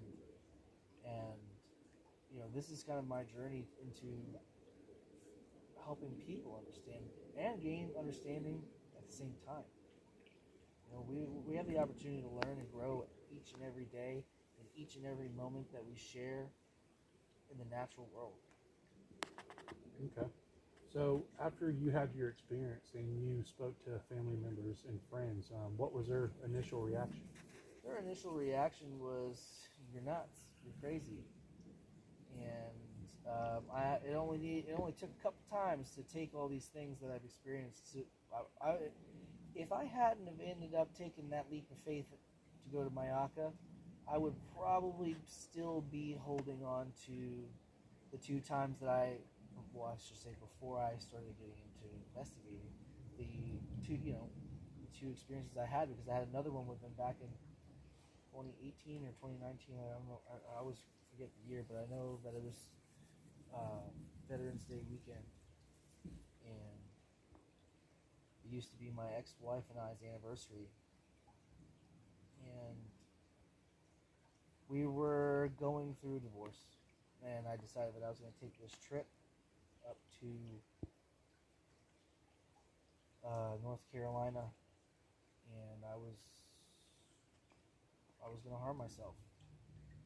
I didn't want to live anymore. I had gone through my life just holding on to these terrible things that I've been through that I couldn't understand, and what was going down in my life at that moment was the final cherry on top. I couldn't take it anymore, and I hiked out to a specific creek where two streams similar to the one that we're sitting next to now, and where they met. And I spent the majority of the day fly fishing, and the whole time I was out there, I just kept hearing all these knocks. I didn't know they were knocks at the time. I didn't realize that knocks were something that could really truly be associated to Sasquatch. And long story short, I was just finished my last rites that I was going to leave on my phone for people to be able to figure out what happened to me, and hopefully that they would share that with my family. And right as I'm about to do the act, I heard it was almost like a bomb went off behind me. I still don't know if it was a tree that fell or if it was a massive wood knock, but it was like Ken Griffey Jr. in the Home Run Derby. It was just boom, in that moment, I had this moment of clarity. Oh man, I'm not. I don't want to die today. And which is so funny because I went there with the intentions of dying that day. That fear propulsed me into going further and further in life. I would never have guessed that Sasquatch would save my life at that moment to get me here. Because if it wasn't for that moment, I wouldn't be here at all. I had full blown intentions. I was ready to quit. I had been through a lot of stuff in my life, and that was the final nail in the coffin that made me want to quit. And I'm sorry I'm getting emotional, but it's a hard thing to talk about. It's a hard reality to swallow that if it was not for them, who knows what their true intentions were, and all the supernatural debates that go on within the community, regardless of any of that stuff. If they hadn't have been an existing creature on this planet, I would not be here. And how has your experiences, with these individuals, creatures, and paranormal experiences, how has that affected your mindset, your reality?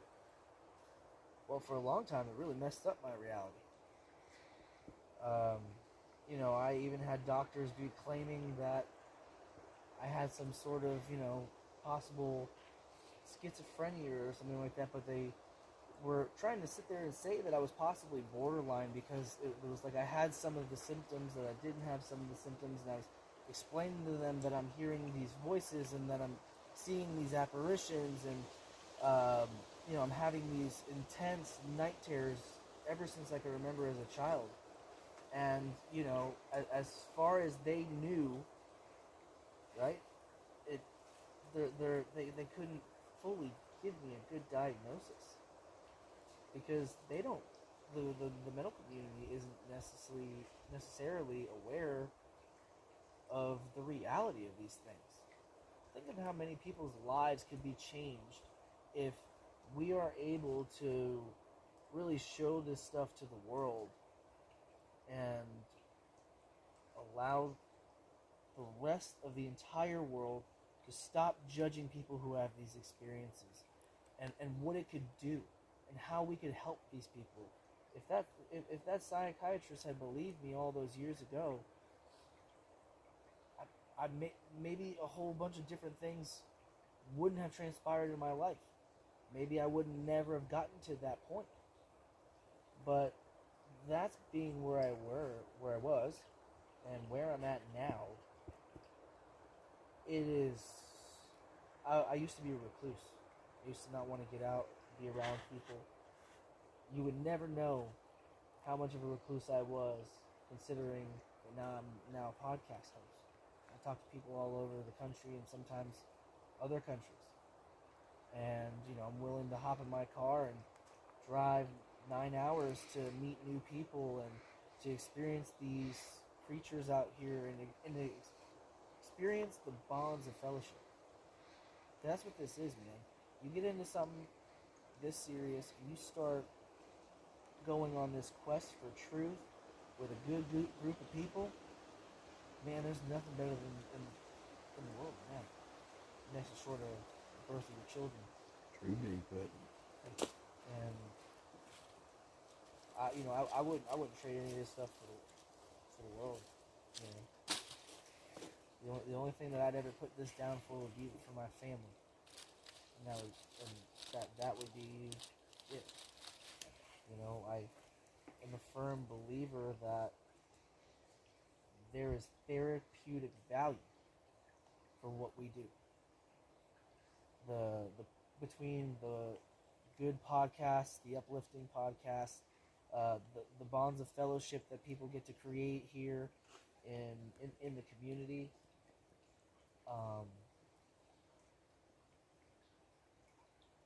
Putting light on the darkness. Because we're told that anybody who experiences any of the things that we have there's something dark about you. There's something wrong. That's witchcraft. That's evil. There's, you know, there's demons. You're wrong. So you're mentally unstable. You're this, that, and there's so many different labels. And you know, you get out here, and you get with people, and none of that stuff matters anymore. You just get to experience love and learn how to have courage. Just last night, around our tent, I don't know why, I woke up and I had to pee, and I sat up and I'm trying to be very quiet because I'm not trying to wake Connor up, and I start hearing,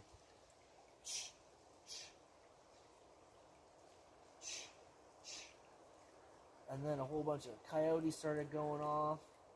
And then I heard, in between the coyotes, there was Sasquatch howling, and I'm just like, you guys, how did you know that I had to wake up, that I was waking up to go pee?